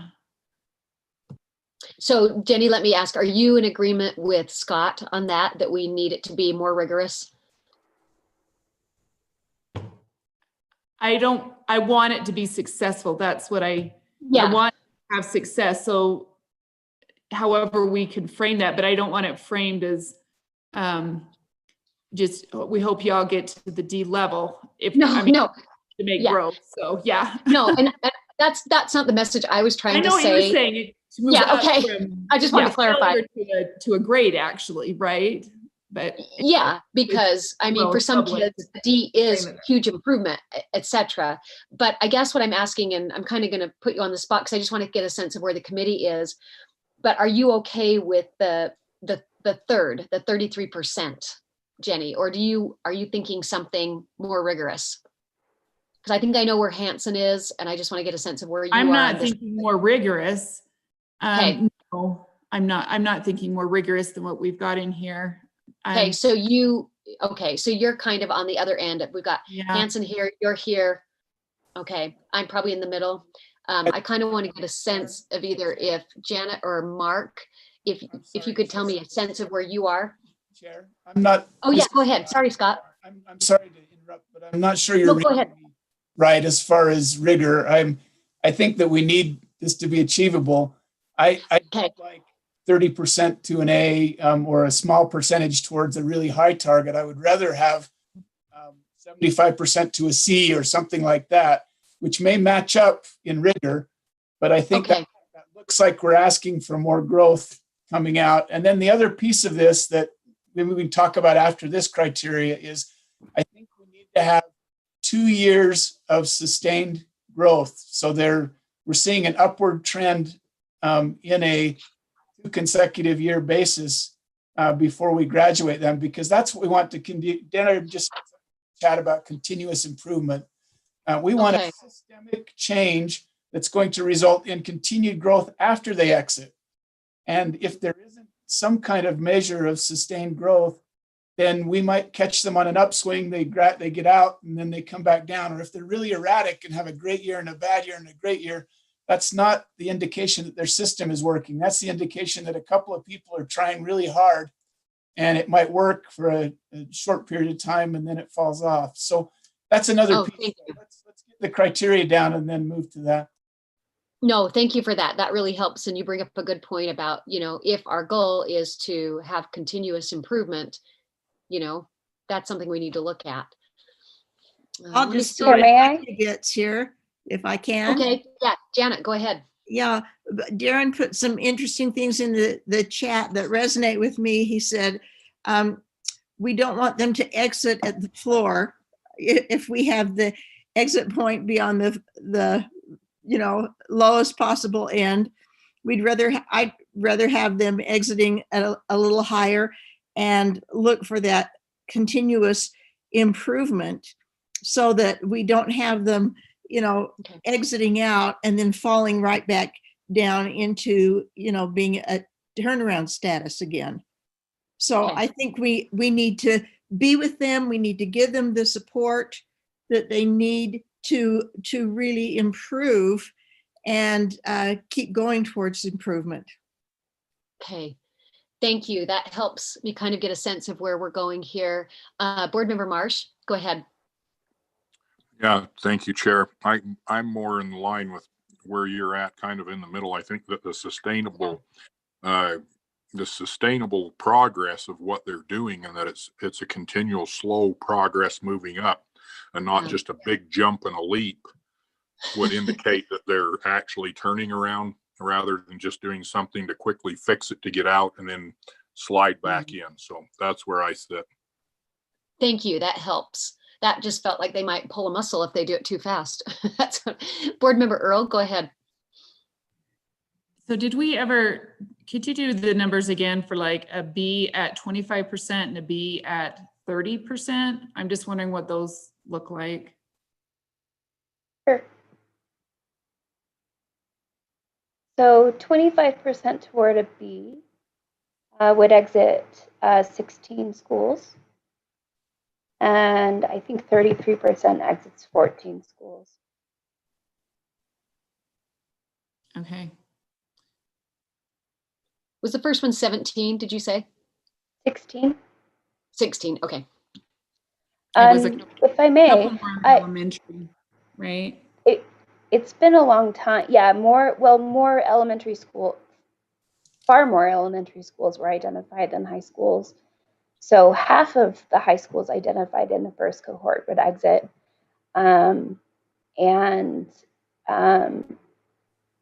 Also about half of the elementary schools would exit at 33% to a B. Go ahead. When I was really working on this and thinking about it closely, it's been a while. I personally landed at 50% toward a B, but based on the stakeholder feedback and that desire for probability to exit being higher, that's why we adjusted down to 33% toward a B, so that more schools would have the chance to exit. And I'd also like to add that moving to a criterion referenced exit like this allows schools to know exactly what their exit target is and have interim targets. And so to Board Member Hansen's point of schools making continuous progress, it allows us as staff and Tracy and her staff to check in with schools annually to see if they're making those interim targets and help make adjustments to make sure that they are making the growth that is necessary. Oh, that is such a good reminder. Thank you. That just helped my brain feel okay about it. Well, and I think, Member Earl, I think that, we're really changing a lot of dramatic things here. So it may be even hard to predict how each will engage with the other, right? Yeah. So I guess there's a balance in that too. Mm-hmm. Do you have it modeled for the other years or just for this initial year pretty much? Just for this initial year, because we have data for 2016 through 2019 when we created this tool, and we wanted to use actual school results. Okay, that makes sense. So Go ahead. one more, Chair. Oh, go ahead. Sorry, I didn't hear you. Sorry. So I'm thinking about what Anne Michelle just said about the 50% to a B, and also about the fact that now there is a clear target. Mm-hmm. What I'm thinking based on that is, and maybe there's some consensus around this, is that we could use that 50% to a B with the understanding that the schools are probably going to do better than they have in the past because they have something to aim for. And that will be the high expectations. If this doesn't work and they can't exit, I hope there's some mechanism for us to go in and make some changes, because we are, like Jenny said, we're pulling a lot of levers right now. But I would rather set the target high than set it low. 33% to a B just doesn't ring right for me. If there's any, I guess, if there's any consensus around that, I'll certainly make a motion to use the criteria of 50% to a B, at least to start with here. Do you want to go ahead and make that motion? Then we can see where, if Sure. we need to adjust or amend or whatever, but then we have a place to go from. Yeah, I move that we amend, let me see, I don't know if we have this sketched out at all, but. Well, it's, if you look at number 2 on the document, you could kind of use that. I'd move that we establish a threshold for exit to reduce the gap in performance between the school's baseline performance and the threshold score for a B by 50%. Okay, so the motion before the committee is that we establish the threshold for exit to reduce the gap in performance between the school's baseline performance and the threshold score for a B by 50%. And let me see what kind of discussion we have to that motion. And then I wouldn't mind having Anne Michelle put that in there again for us to look at and just talk that through, if that would be okay. Or is there any other discussion to the motion? I think we have Board Member Earl.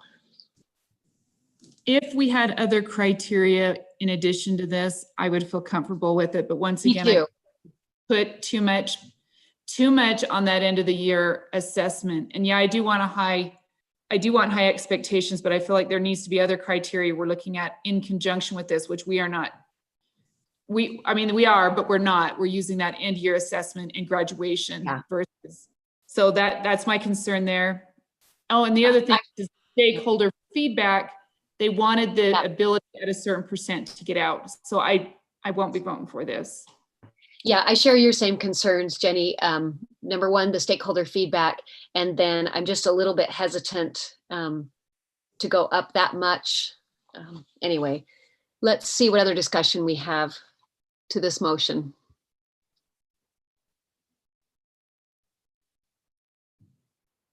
Okay, I'm not seeing any, so let's go ahead and vote. The motion before the committee is to establish the threshold for exit to reduce the gap in performance between the school's baseline performance and the threshold score for a B by 50%. Go ahead and vote now.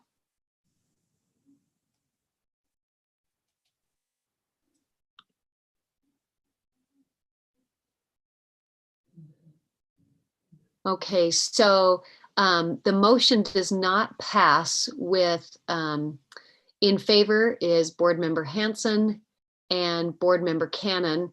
Opposed is Board Member Earl, Board Member Marsh, and Board Member Gravitt. So we are back to look at decision point number 1. Does somebody else want to make another motion? Or if you have questions, we can do that too.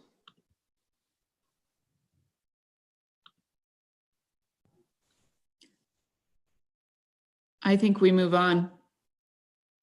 Okay, so Jenny, you're saying we keep it as it is with the third. Is that correct? That is what I'm saying. I would love us Okay. for it to go on other criteria too, but right now that's not what Okay. we're looking at. I agree with that. I know that Scott and Janet voted for the other motion, so I want to make sure, see if they have other motions they want to make, or if they're okay to move forward. And then I want to check in with Board Member Marsh. But Janet, you had your hand up. Yes, thank you. My point of view, I know that Jenny's concerned about the end of the year test, but we are talking about, numbers and data that the state collects. And as a state, we don't collect a whole lot of information other than that end of the year test. So it just seems to me like this is what we've got. And this is what we need to use in building our rule around what criteria we look at. So I just wanted to make that point. Oh, good point, Janet. Scott, go ahead. Yeah, I'd like to make a motion that we add language to require 2 years of sustained growth or sustained improvement prior to exit. Let me ask staff, can we just say sustained improvement, or do we have to define that, or what do we need to make sure that's, let's see. I don't know if Angie can help with the wording on that. I'm just, maybe if you could help me, Board Member Hanson, are you saying in addition or in lieu of these lines? In addition. Okay, thank you. So let's maybe do it this way. Yes, I can help.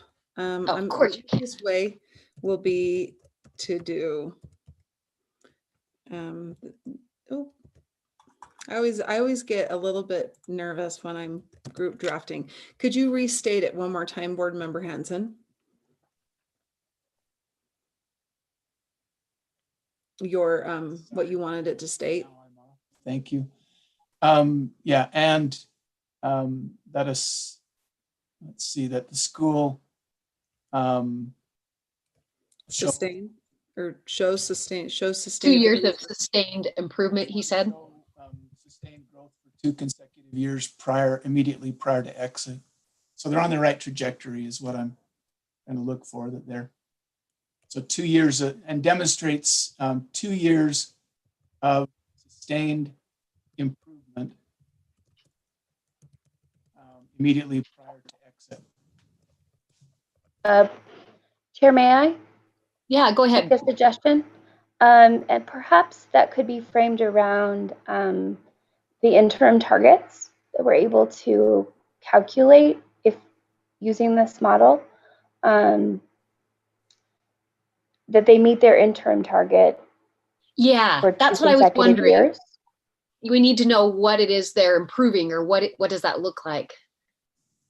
Would that be okay to add that, Board Member Hanson? Not sure, that may be more rigorous than what I'm asking. Okay. And maybe Michelle can help with that, but that would assume that they hit their internal targets towards getting out. Their targets may be higher. I mean, if I was in a turnaround situation, I would set my targets higher than 33% of the way to a B. Oh, I see. Be at 100% to the B, and that means they're not going to be hitting those targets fully. I'm just looking for an upward trajectory for 2 consecutive years. If we want to be more rigorous than that, that's great. But given the audience and the mood of the committee, I'm thinking that this might be what we get. And just let me clarify. So what if a school stays the same? Is that considered sustained improvement? No. Okay, that's why I wanted to clarify. They have to keep, what if they just grow a teeny bit? Is that sustained improvement?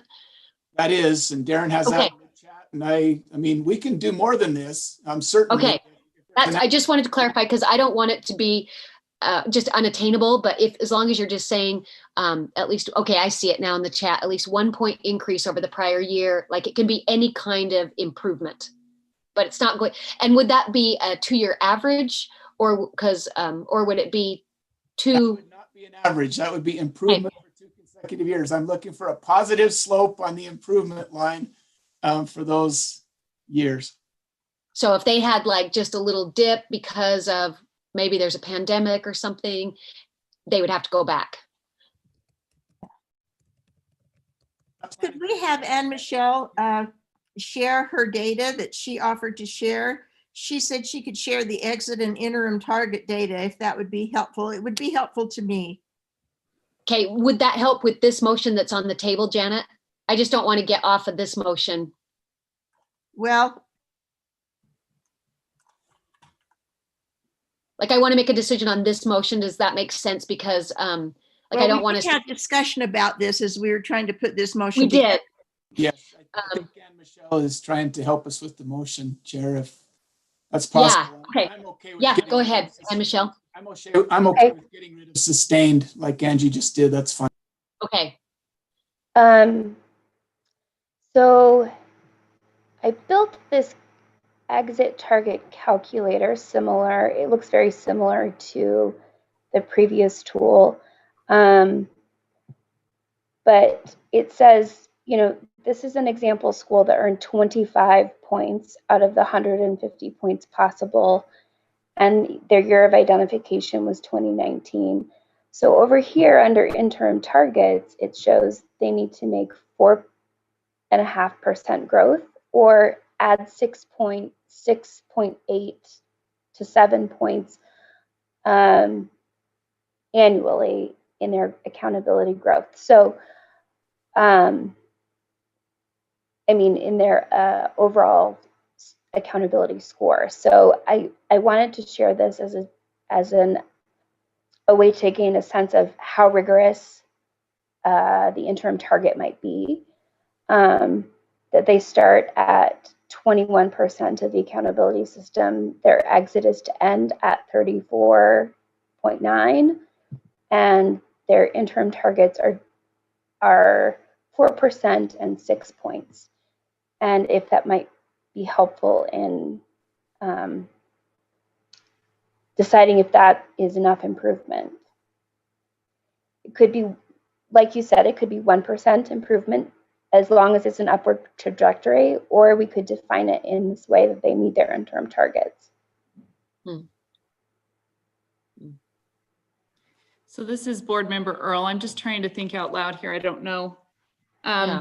So if they run the risk of not sustaining goal the second year, I guess in my mind, I'd be thinking, okay, we got to be careful not to overshoot, because if we the first year, then the second year, you know, especially if you're talking, I don't know. I'm just thinking, I'm not necessarily saying that I think people would be strategic because they want to get out. So maybe not. No, Jenny, that I'm worried about that too a little bit, because then it's like, well, don't try too hard, because then you're going to have to, it's kind of like how it's harder to have improvement if you do really well, like even on test scores, you know, that concerns me a little bit, because you'd hate for somebody to be thrown back just because of a little teeny dip or whatever. For example, I mean, we had a high school that didn't exit, right? Because they went up pretty high and then they went back down, which when you look at where they were significantly higher, and everybody else that exited, they were significantly higher than them, but they didn't exit and they went up and then back down. But I don't think it was lack of trying to put the effort in for whatever reason. It, you know, so there, I just have a concern. Yeah, and Michelle, sorry, did you still have your hand up, and I want to do you want to respond to any of that? I can respond. Sorry, my hand is just left up from before. Oh, I just wanted to make sure, because last time I forgot. I can't see this screen. I did have a thought. Oh no, now it's escaped me. We can come back if you want us to come back, because I know Scott wants to talk as well. Go ahead. It might jog my memory. Okay, good. Scott, go ahead. Yeah, just to the points that were just made, I think the end goal is still there. My concern is that we don't want them to make it to the end goal in 1 year with a Herculean effort and then not have a system in place that's going to sustain that. So over the 4 years that they're there, they should be each year getting a little bit better. And then after they're out of turnaround, they can continue getting a little bit better each year, because they have a system that's in place that supports that. If the data is erratic as far as improvement, that means they don't have a good system. And I think turnaround is all about continuous improvement, which means little by little moving onward and upward. Buzz Lightyear, I'll quote him. Yes. But that's I think that's really important for me, for these turnaround schools, to not just have a bunch of resources thrown at them and have scores go up, really dramatically one year, but to have them go on a more sustainable level to get there. And there may be a more nice way to do this, a more beautiful way to put this together. But if we have the end goal there, and they can't just meet that in 1 year, they have to meet it at least over 2 years. They have to go continue to improve. And if they can't sustain for 2 years, and they stay in for another year so they can sustain growth, I think that helps at least to alleviate that concern. So that's the last I'll say on this. Okay. I Michelle, you remembered? I remember what my thought was, if that's okay. Yes, please. Based on Board Member Earl's comment a moment ago about the second year and what we know about implementation science, that this is their identification year and planning. This is their initial implementation year, and they may not meet that goal, but based on the decision that you made earlier to allow for 4 years that schools can exit in the third or fourth year, they would need, if we used the interim targets, they would need to meet the third and the fourth year interim and exit target. So this gives some flexibility for schools to take time to make change. But I also agree with Board Member Hanson that perhaps meeting the interim target in the third year might be too rigorous. Just some improvement and upward trajectory in the third year would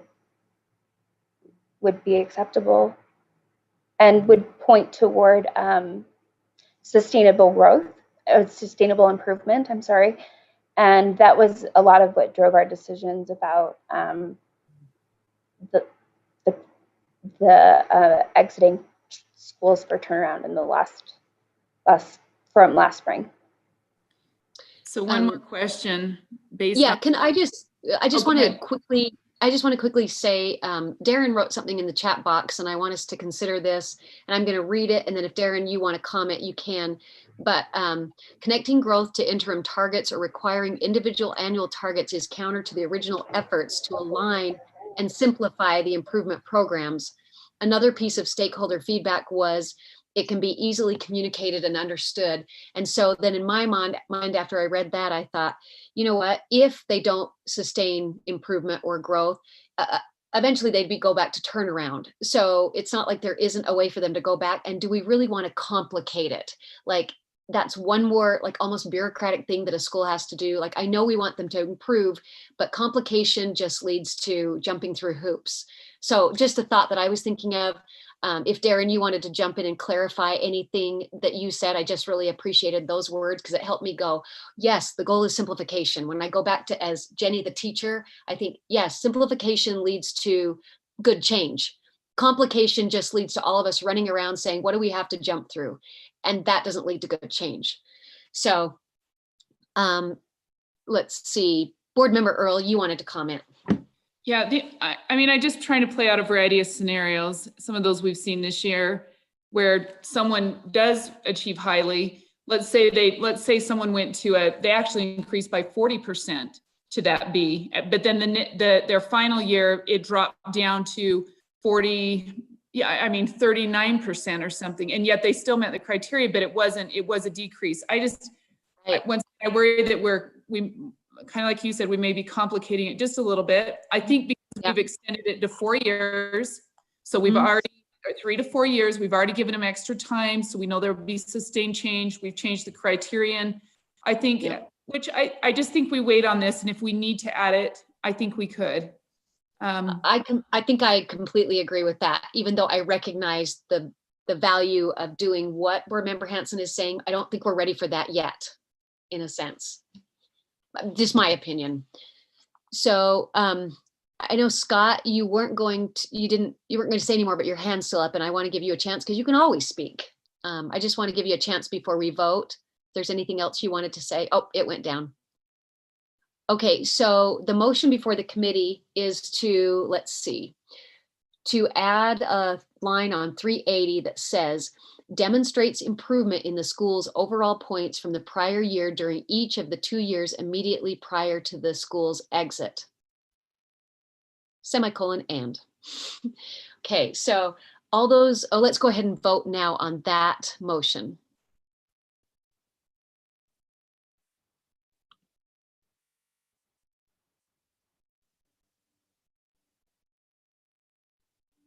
Okay, so we have another close vote. That motion does not pass with board members Hanson and Cannon voting yes, and board members Marsh, Earl, and Gravitt voting no. So we are back to Jenny's recommendation that we just keep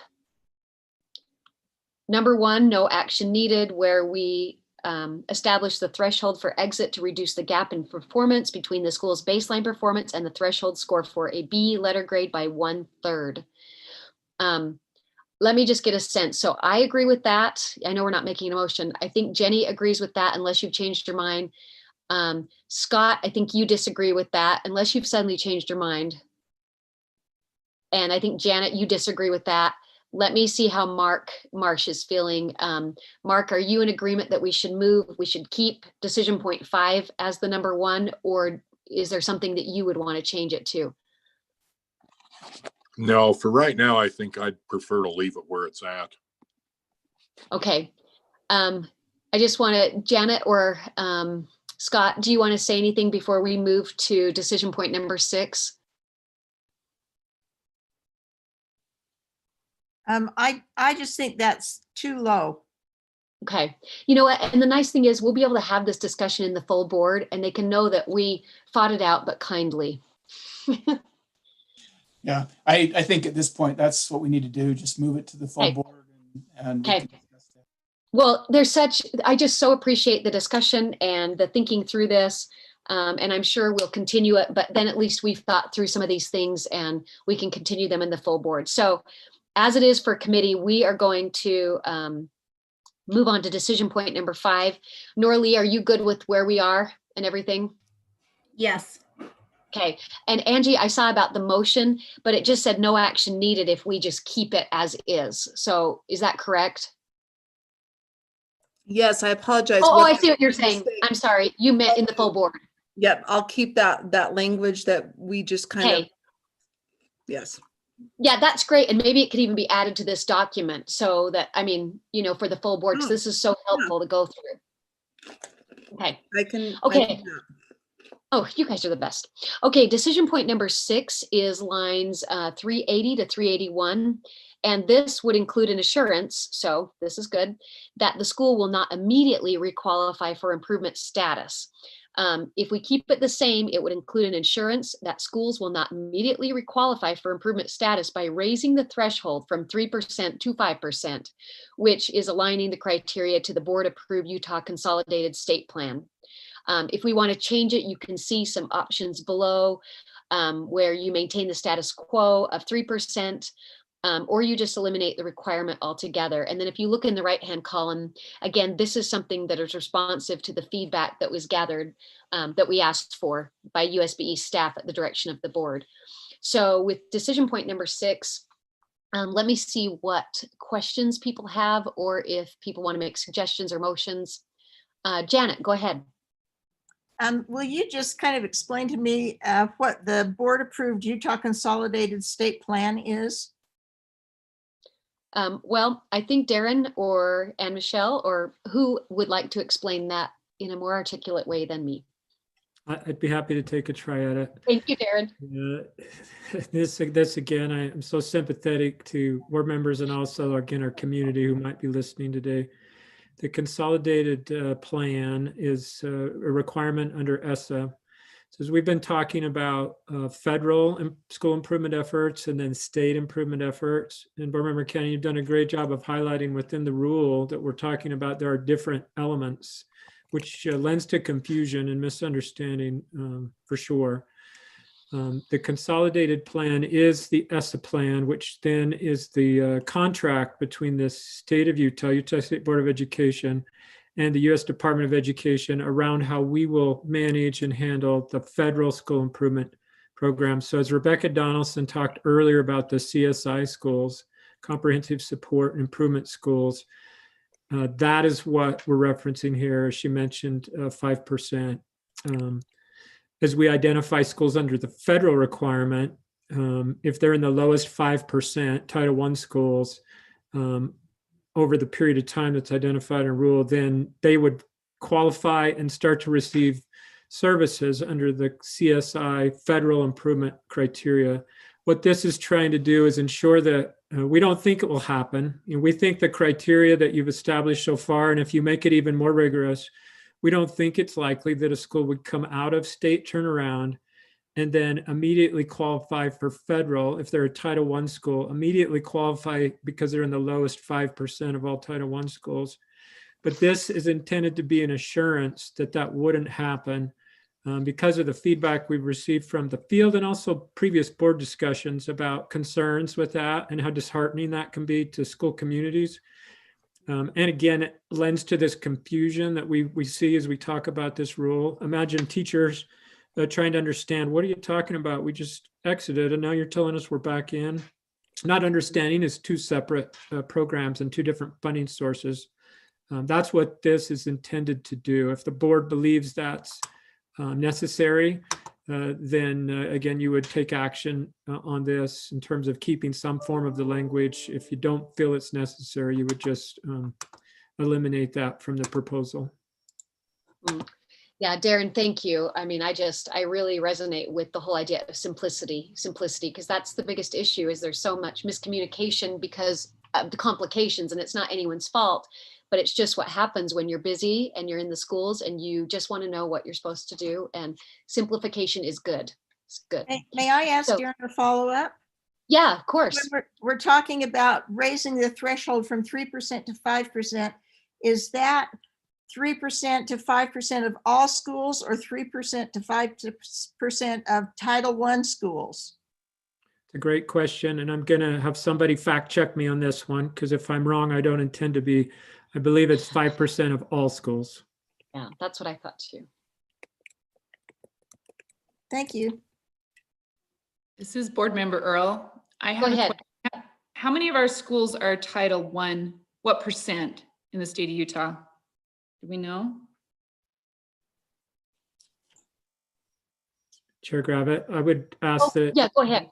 Either Tracy or Rebecca Donaldson would maybe be the best individuals to respond to that if they're able to do that off the cuff. There's 343 Title I schools, but I don't know that percentage. Impressive. Janet, is that good enough? Oh, wait, Jenny, that was Jenny that asked that. Jenny, you're muted. Oh, there you are. I would 1,000 total schools. So a third of our schools are Title I. Okay. That's what it is. Okay. Okay. Go ahead, Jenny. Sorry. Maybe just a little off. I'm just trying to balance some things out here, but what do schools ever exit out of Title I? I mean, in other words, have you ever known schools to move out? Darren says yes. Yes. Okay. I just was wondering if that ever happened, or if we just are always on increase on that. Okay. Does that conclude your questions, Jenny? Yeah, I think so. I just got to do a little math in my head real quick. Okay, we can come back to you or just jump in. Board Member Hanson, go ahead. Yeah, just talking about simplification. This one seems unnecessary to me if our criteria up above is good enough. What does our model show? Are there any schools that would, with the criteria above, that would exit and then still be potentially in that lower 5%? Who wants to take that one? With that, Anne Michelle? I'm happy to speak to that. So we built that 5% requirement into the modeling tool. And I can pull it up quickly myself and give you an idea of what removing the 5% does to schools exiting. Again, it's just this two-prong approach that really the criteria is the driver for exiting. We just want to assure that schools are making enough improvement that they aren't re-identified for the reasons that Darren specified. Give me just one moment and I'm happy to see what that does. What I do know is that if we were to raise it to, what this is really asking is from the previous rule says above the bottom 3% for 2 consecutive years. And now we're saying that they have to be above the bottom 5% in the year of exit, just so they won't be re-identified. It's just like an extra assurance. Okay. Give me just one moment. I'm happy to see if that makes a difference. What I do know is if we raised it to something like 8%, then we would be really going back to a norm referenced model. If it were 8%, then the norm becomes the driver for exiting and not the criteria. 5% seemed to be the right balance where the criteria is the driver for the exit. And that's so there is an element of norm in there that helps assure it, but it's really criterion driven. Okay, that helps me. That's my question exactly, though. If this criteria, if we're going to a criteria-based system, then I think we should set the criteria so that we don't have this little gotcha at the end that's norm-based. It says, oh, we met all the criteria, but guess what? We still don't get out because of something we couldn't control. Oh, Scott, that is a great point. We ought to be able to model this so that we can raise the criteria so that we have a 99 point whatever percent assurance that they're not going to be in that bottom 5%, I would think. But maybe the math doesn't work the way I'm thinking, especially today. I had a trunk or treat last night, way too much chocolate. So. Oh. There's no such thing, you silly goose. If I may. Yeah, please, Anna. I just changed that 5% to a 0. And it doesn't change the estimated number of schools that would exit at all.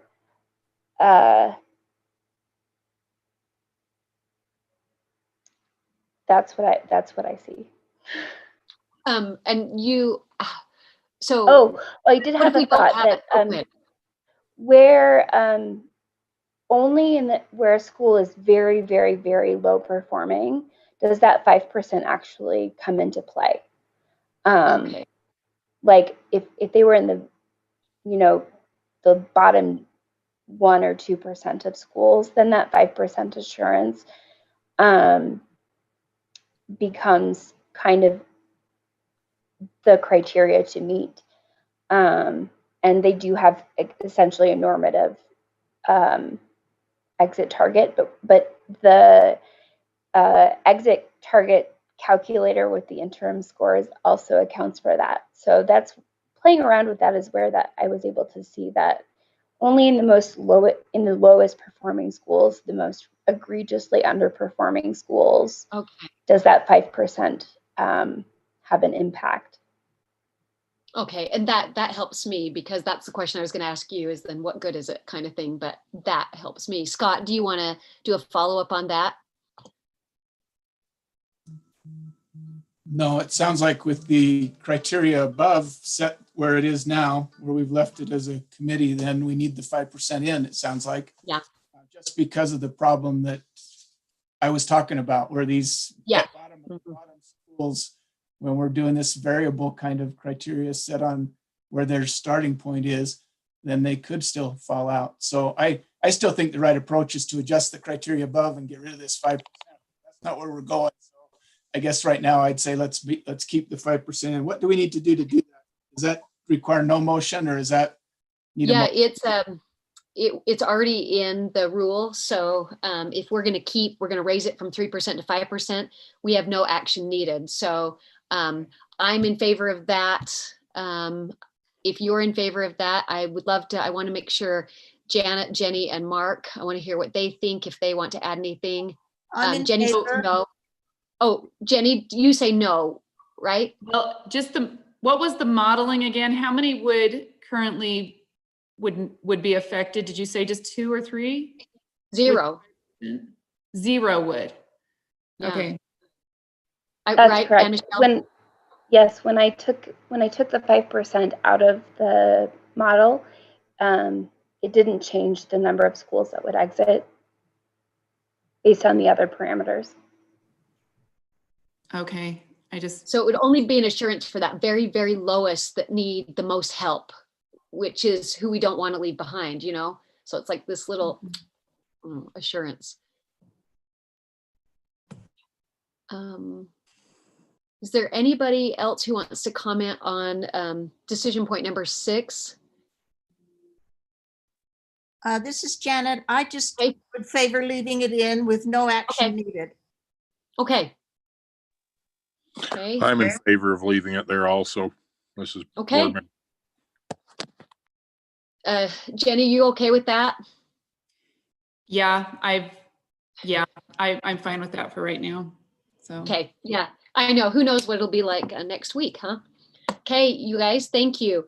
We're going to move to decision point number 7, and I need some clarification on this one, so I'm hoping staff can help me out. But this is lines 395 to 398, and this says to align the extension requirements to policy decisions made related to 377 to 381. So I'm guessing there was no motion necessarily because it would depend on if we changed it. Is that right? Is that why there's no action needed on this one? Yeah, there was, okay. It was difficult providing options there, not knowing what the board would decide on the previous decision. So in the rule previously, to qualify for extension, which schools have come to the board, many of you have been involved in that, where they didn't exit and they want to be granted the 2 additional years of extension. It was they had to cut, I'm trying to find that, cut the difference by 50%. We're just recommending, or the language we put in here is to align with what was up above. And again, not knowing what direction the board would take there, or the committee would take there. We didn't have alternate proposals. Again, obviously, this is some points where this is a real policy point here, just like the previous decision point, whether that meets the expectations of the board for qualifying for an extension or whether it's too rigorous. Okay. So committee members, what are your questions or thoughts on this one about aligning the extension requirements to policy decisions that we made in 377, that were made in lines 377 to 381? This is Scott. Yeah, go ahead, Scott. And I'm not sure exactly how the alignment works because we've got a 3rd up above and now we're saying a 4th. I mean, it's kind of a crapshoot on where we put those numbers. It says that there is some improvement, but they haven't made it all the way to a 3rd. So that's the first part. And then the second part, again, we've got the normative, 3% of schools from the year this is back to the year the school was identified. Is that right? Or is this the exit year when they would have been exiting on 398? Are we comparing back the year the school was identified? Is that right? Staff talk to me about that. Do we want to go back to that year? Or are we talking about trying to get them to exit, which would be the year that they should exit? May I just say something? And then I think you had kind of 2 questions, Board Member Hansen. I'll just address how these align, because you're right. You look at it and you're like, this isn't the same as what was above. That was 1/3, above was 5%. Now it's 3%. Remember that these are schools that should have exited, but did not meet the exit criteria. So now we have to determine whether or not they have met some criteria for extension. Now we have broad rulemaking authority when it comes to extensions. If a school doesn't get an extension, remember the kind of policy idea behind it would be that the school could potentially be closed, especially if they were a charter school, if they didn't get the extension. There could be other consequences. But that's why when we said we wanted to wait and see what happened above for the exit criteria, it's got to be a threshold that's just a notch lower than that, or somewhat lower than that, because if the schools had met the criteria above, they'd exit and they wouldn't be up for extension. And so I think what Darren stated a moment ago is it's now we need to look at this criteria and have you determine whether or not this criteria for the extension is too rigorous or not rigorous enough or just right. I feel like I'm reading Goldilocks. Is it too hot, too cold, or just right? We're trying to get to just right. But then you had a specific question, I think, Board Member Hanson, about the 3% and when they're identified. And I think somebody else would be better at answering that more specific question. I don't know if it's Darren or Anne Michelle. Oh, Anne Michelle has her hand up. Yeah, so I plugged this scenario into the modeling tool I showed you earlier, and it would identify 2 schools that would be eligible for for extension. And that may not be enough schools. You may want to consider lowering 1/4 to 1/5 or some other percentage of growth. But there does need to be, I think, some expectation that the school is making progress to be awarded the extension. Okay.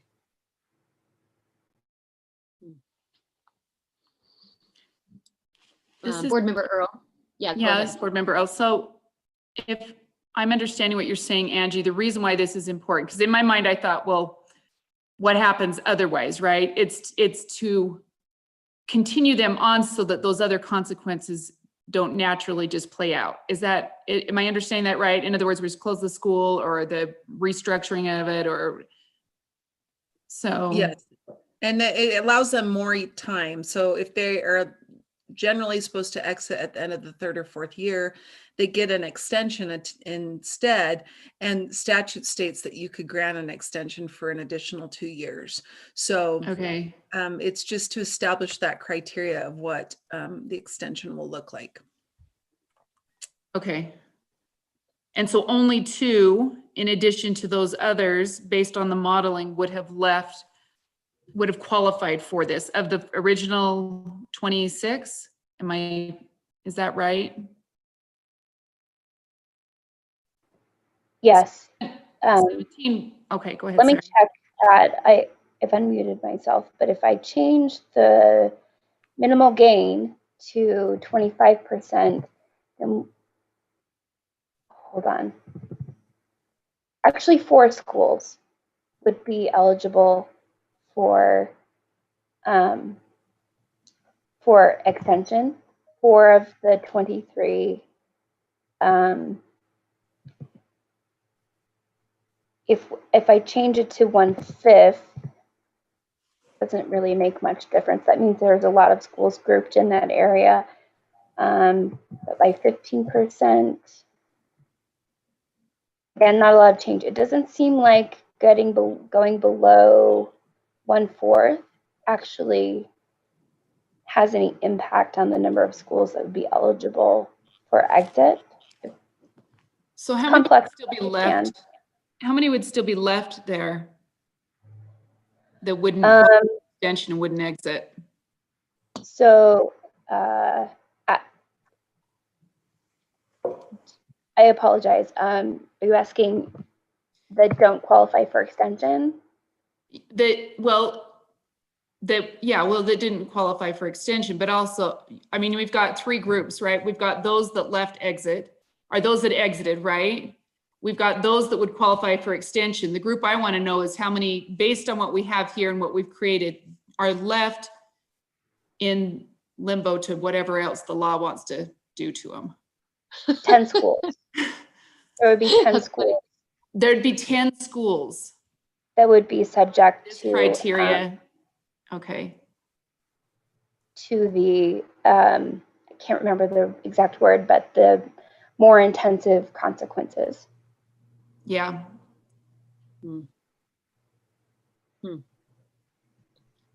What are we thinking, committee? But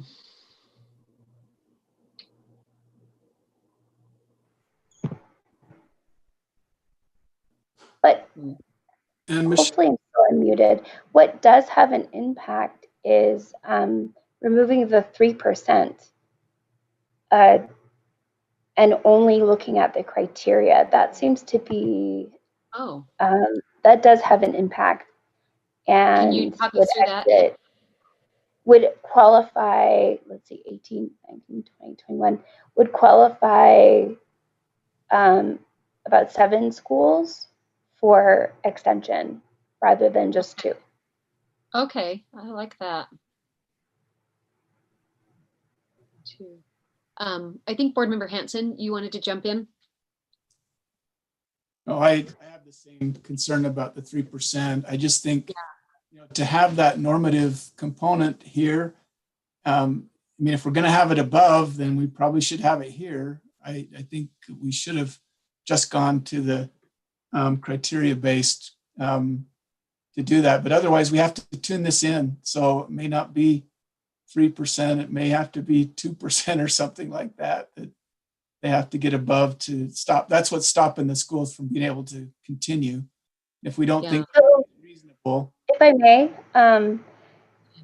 if it read that they had to be at least above the bottom 3% and make a minimal gain of 20% rather than 25, then that's where we strike a nice balance of having between like 7 to 9 schools eligible for exit. I'm sorry, for extension. Okay, and then Angie, you had your hand up. I just wanted to remind everybody that it is an or. So I want to make sure, is this supposed to, it is supposed to be, they'd have to do this 1 and 2 or this one, correct? I just realized that the numbering's off. It's confusing.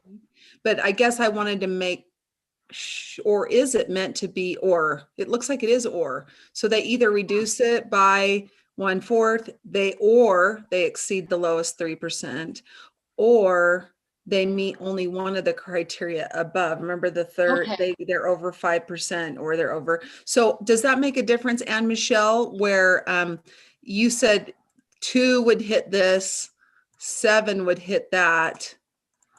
I don't know if that. You don't know how many would hit the other. Or something else. Maybe it needs to be, I guess the question is, what if it's just this, Michelle, and not the 3%? How many exit if it's just that, the 1/4 to the B? Yeah. Again, that goes back to 18 schools. Oh, I'm having a hard time. I apologize. Oh, don't apologize. We're expecting you to do a lot.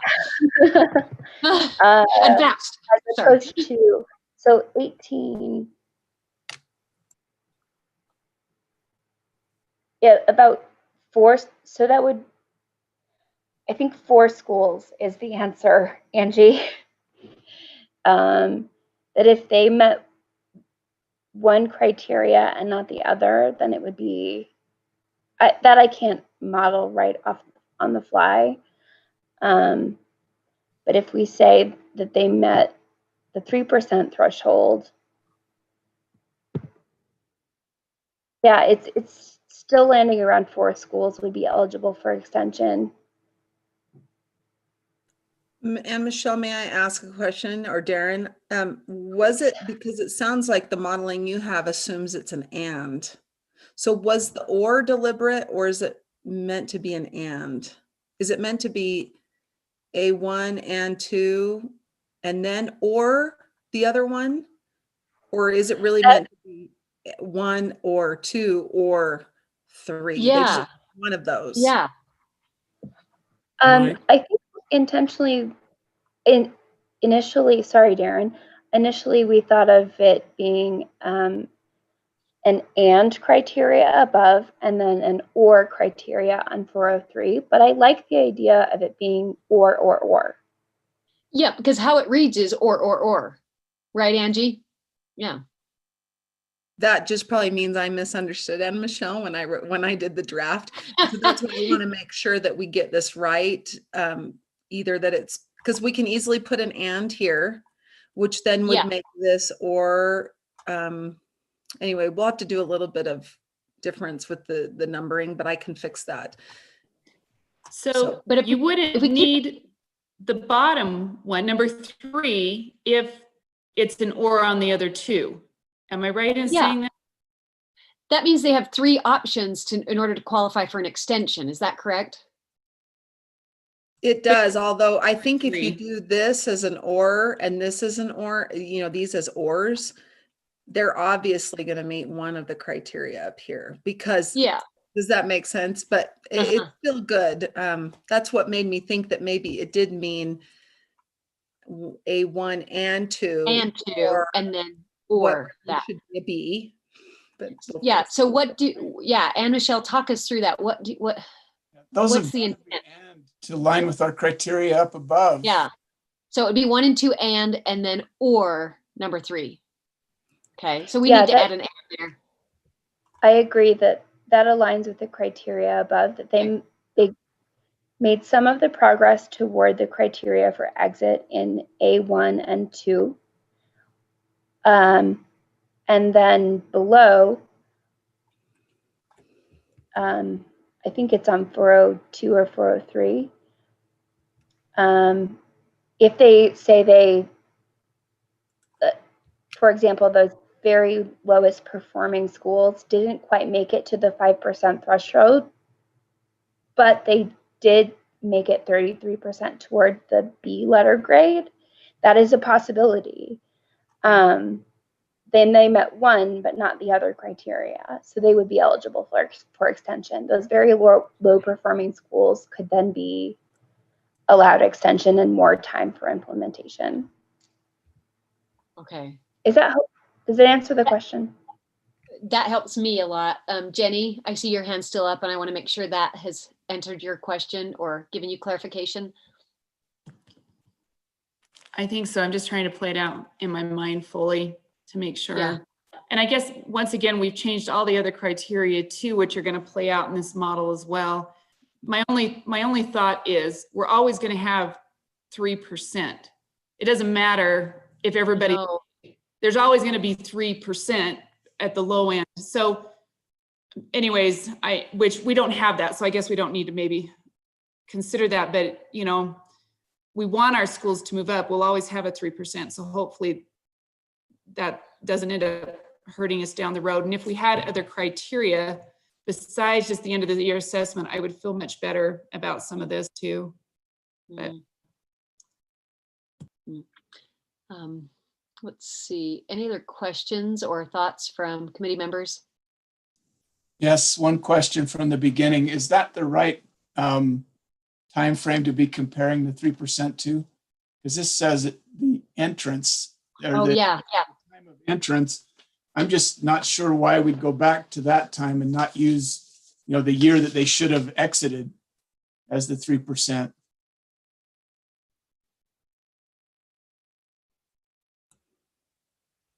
That's not a bad idea. Is that we could model? I don't know. Yes, that's what my modeling reflects, is in the year of exit, not the year of identification. So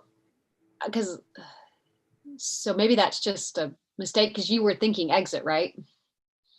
Yeah. I think so. Yeah. That would make more sense to me too, Scott. This is Janet. I agree. I think that makes better sense. Yeah. Good catch. Someone talk that out to me though. Yeah, that's always good. Yeah. Walk it through with me. I'm trying to figure it out in my mind because it may be a difference is all I'm thinking. There may be a difference there that may be significant. I'm not sure. Yeah. I'm happy to do that, Chair. Yeah, please. That would be helpful. So lines 395 to 398 align with the criteria for exit. that the school didn't quite make it to their exit target, but they did make some progress toward the B threshold. And at least they got above the 3% of all schools in the ranking. So they are making progress, and therefore granting them an extension would be something that you would consider as a board.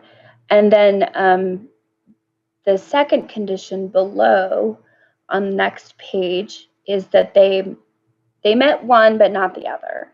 So there are kind of two. Basically, the school's making progress. They've shown they're making progress. They just haven't reached the exit requirement yet, and we're granting them more time in both cases. I think Darren asked a really important question in the chat about maybe thinking about what circumstances would you not want to grant extension to a school, and framing it that way. But I hope that helps clarify, Board Member Earl. Follow up, Earl? Except for one thing, if all of our schools are progressing, right, each year, that's the idea, right? Everybody's improving. Then the year that you entered, and maybe we want that high of a criteria, then if everybody is progressing, then the year that you exit or are supposed to exit is going to increase everyone else's, in theory, right? Now in practice, it might be something different, but in theory, that's the idea. So, and the other gives them an actual tool. They actually know where they've got to reach in order to get that 3%. That's just my thoughts. I'm just trying to, I'm this just off the cuff. Yeah. The other one's they know exactly where they're going to get past that 3%, but maybe that's not rigorous enough. So you're saying if it's scheduled when they entered, that would help them. Okay, gosh. It would have an exactness to where they have. The other, they won't know till all scores are calculated and turned out, whether or not, and if all schools are progressing, then, which I'm not saying that's a bad thing. I'm just saying I'm just trying to weigh out all think about consequences. Yeah, thank you, Board Member Earl. I think that maybe why, now that I'm remembering, I think that maybe why we wrote it as from the year the school was identified, that at least they got above the 3% from where they were. Yes.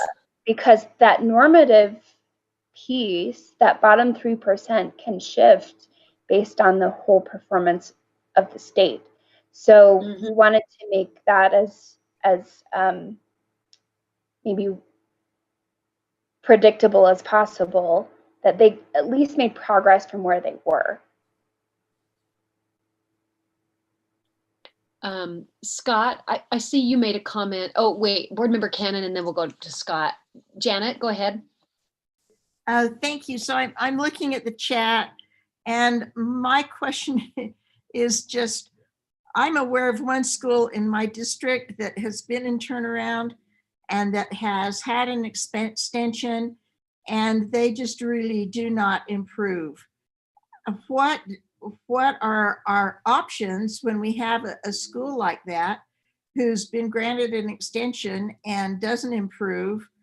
And then what? Then what do we do when turnaround hasn't worked for them? When they go to state takeover or what? Yeah. Somebody want to comment on that?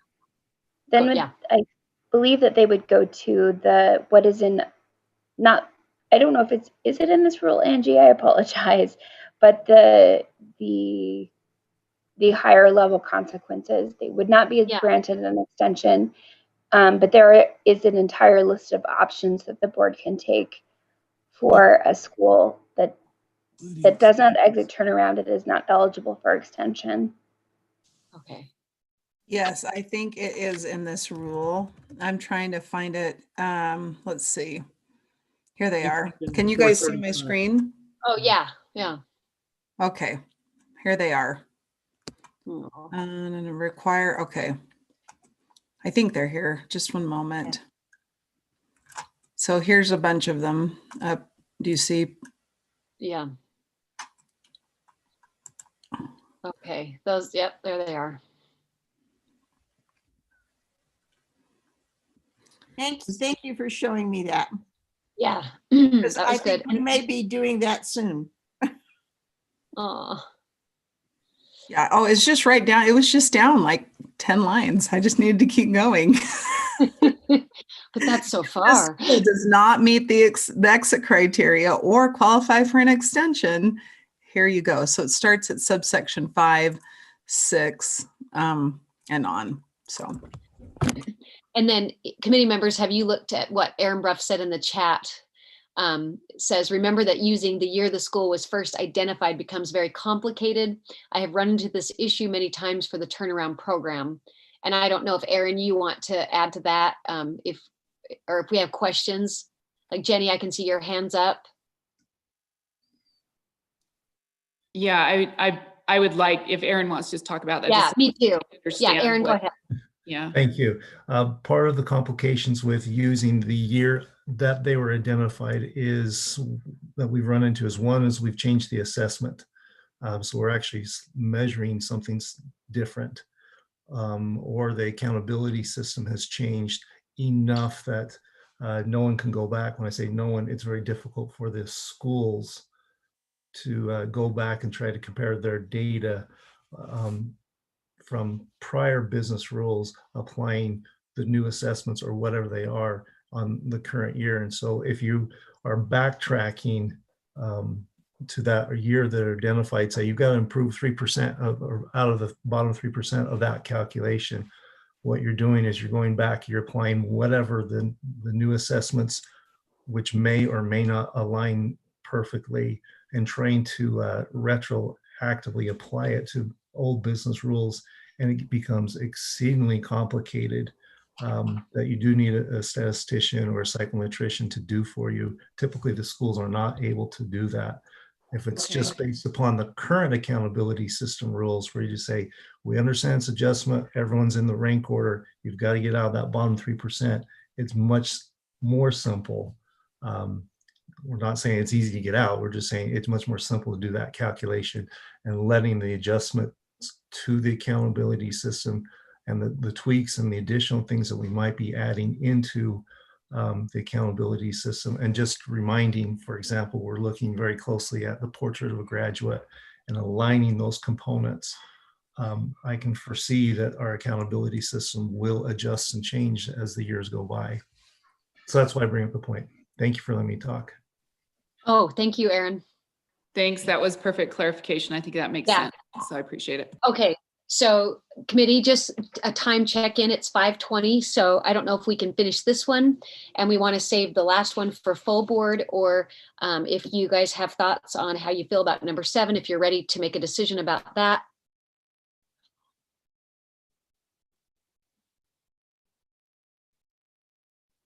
Jenny, your hand's up.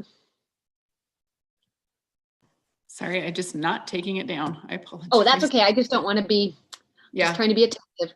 Let's just move forward on 7 okay. And leave the language there. I don't think there's any problem with that. That's what we have right now. Okay, I'm okay with that. Just, does anybody disagree or wants to speak up and say, wait? Can I just make a note that because we did change that from when the school was identified to when the school was scheduled to exit, I've created a draft 4. So okay, great. We'll make the motion based on draft 4 in lieu of draft 3. Great, and then we added that and up there. And the and, yes. What was that, Scott? Sorry, that was my intent, to include that language and not change the criteria. Okay. Okay, let's see, we've got 10 minutes, and then I know some of you have commitments that you need to get to. Let's see if we can do number 8. If we can't, we'll make the overall motion and we'll let number 8 be something we decide as a full board. So our final decision point is lines 478 to 518, which would be to codify the alternative exit process that was approved by the committee and the board in spring of 2020. So we've already had this discussion. If we choose to keep it, no action is needed. We codify the alternative exit process. If not, we make some motions. So let me hear your thoughts, committee.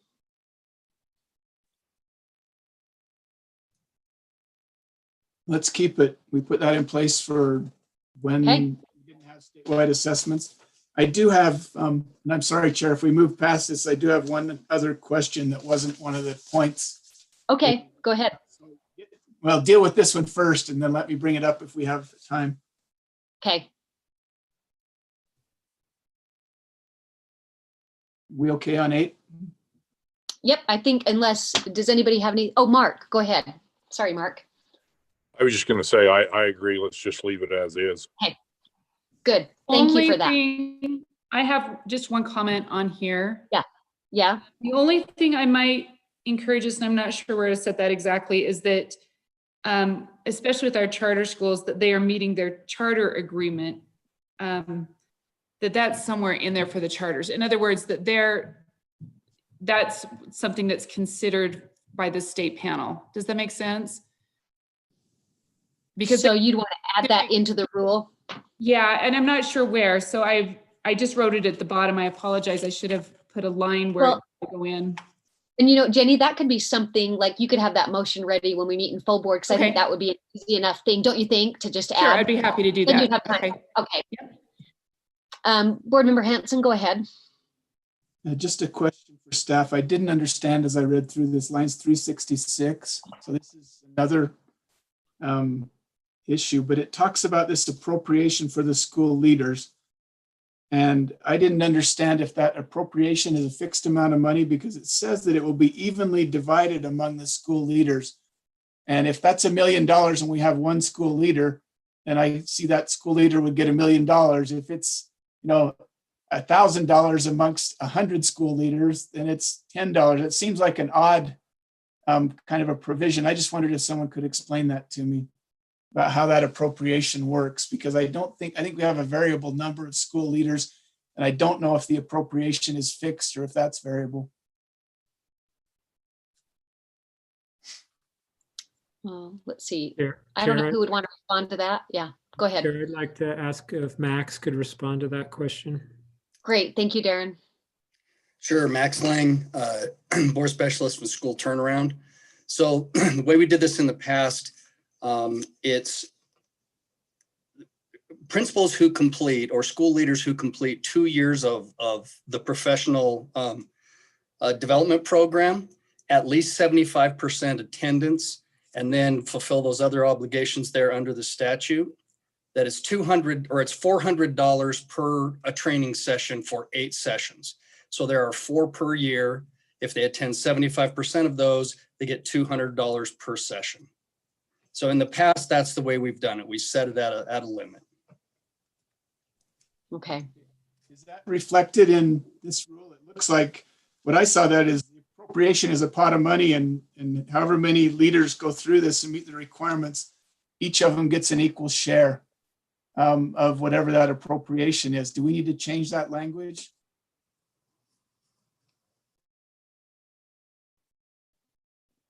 Max I don't know who would respond to that. Max, can you help explain how you identify that pot? Should we just describe it like you just stated, that the superintendent shall award or may award incentive pay? I don't know, just the way you stated it. I definitely would leave that up to the board's decision. I can tell you what we did in the past, and it was just to pay per, if they attended 75% of the sessions for 2 years, then they got $400 per training session. Okay. I would rather have that spelled out so that we know what people are supposed to get. The way it is now, I think there was some anomaly and we had a very low number of people. If that pot was big, they could get a real windfall. If there were hundreds of leaders in there for some reason, they could get almost nothing. So my understanding, can we change that language just to reflect practice?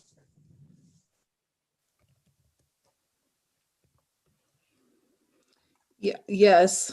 So what we could do, board members, is, oh, and I didn't realize I was pausing. I'm starting to kind of work with it, but what you could do is make a motion that staff include in draft 4 the current distribution. And so then I could work with Max and do the superintendent shall distribute the following amounts to a school leader who completes the program. And then I would say for a school leader who attends 75% of the program, this amount, 100% of the sessions, this amount, right? Isn't that what we could do, Max? We could do like a 50, 25, maybe 100, 75, and 50. Is that what you do? Or have you been requiring at least 75% attendance before you distribute? In the past, it's been 75%. That's the threshold. Oh, okay. And just once, if they attended 75%, they got the amount. If they didn't, they got $200 $400 per session. I keep going back to $200 because the leadership development program used to be for 2 days. It was 2 consecutive days, 4 times per year. And they've since changed it to 1 day, 4 times per year. So moved. Is it completes or attends?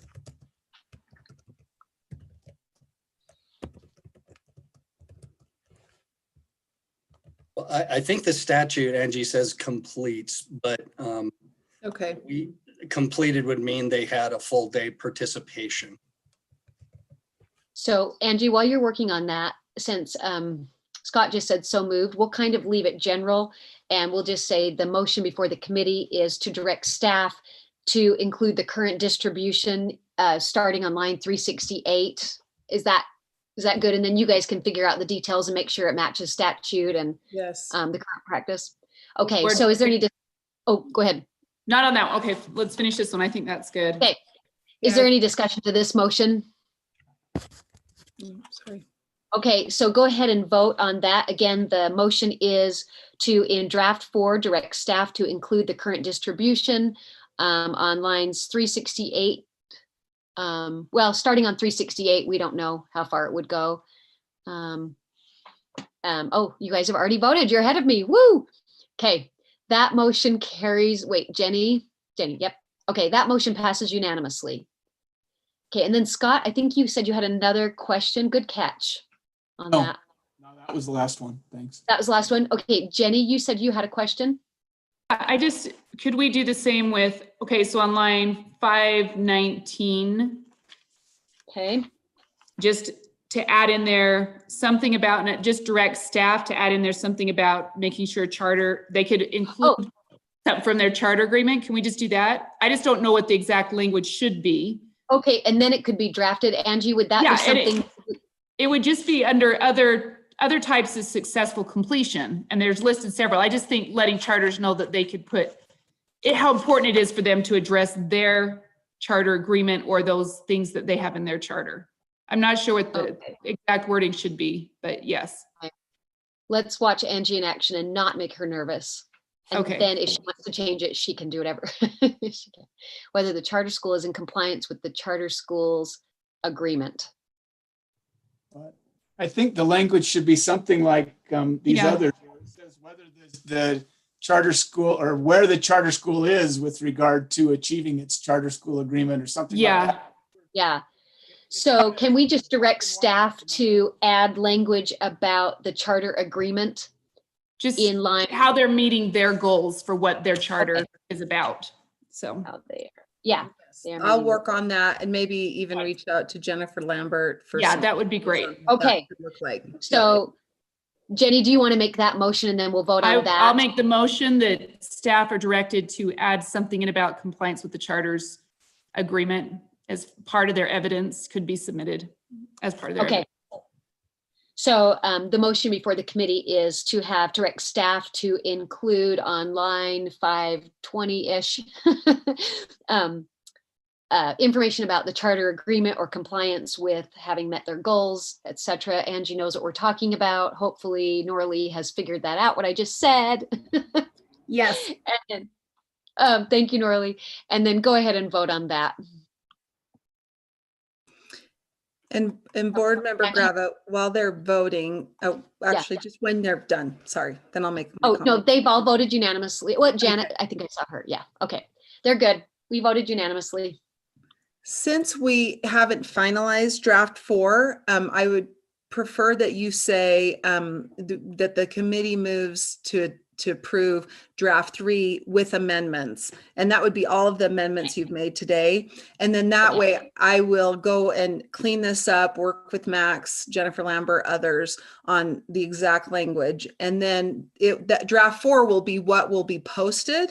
That will be essentially everything. But for today, just say draft 3 with them. Thank you. Oh, Angie, can I just keep you in my pocket? Yes. Okay, that'd be so fun. I'd have a little Angie with me all day. I'd love it. I'd help you anytime. Okay, I'm going to keep you up on that. Okay, is there anything else? Because if there's not, you guys, would somebody like to make the final motion? I move to adjourn. Wait, no, not that one. Come back. We have to accept the rule of 9:20. Do you want to still do that, Janet? Okay, wait, yeah, she's bringing it up for you, so you can just read it. Yes. I'm sorry, I was on the phone with my daughter and I was trying to listen to out both ears, you know. I was like, wait, sorry, we have to start over next week. Okay, Janet, go ahead. I recommend that the committee approve R277-920, but it will be draft 4, correct? Draft 3 is amended. Draft 3 as amended on first reading and forward to the board for approval on second and final reading. Okay, so the motion before the committee is that the committee approve R277-920 draft 3 as amended on first reading and forward to the board for approval on second and final reading. Is there any discussion to that motion? Seeing none, let us vote. Oh, okay, so never mind. Scott? I'm just going to explain my vote. I'm going to vote no because I don't agree with that criteria, but I think we need to do that. Okay, no, thank you for explaining that. Okay, go ahead and vote now.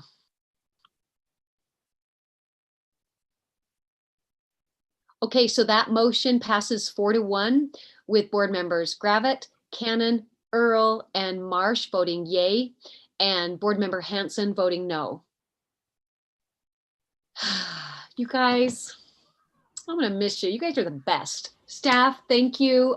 Committee members, you did great work. Everybody have a wonderful weekend, and I'll see you guys next week. Maybe I'll rewrite the lyrics to Total Eclipse of the Heart. What? Thanks, Jenny. Oh, you're welcome. See you guys. You guys are the best. Bye. Thank you. Have a good weekend. You too. Yeah, happy Halloween. You too. Oh, Angie, is your brain tired? Good job, board members and staff. Good job. Oh, staff. Oh my gosh. You did a great job. Thank you. Thanks, you guys. Board member Grava, I think what I'll do is I'll take that document, or we will take it. It's not just my document, but do you see where I highlighted, and we can put a note that shows committee action is as highlighted, and then you can see the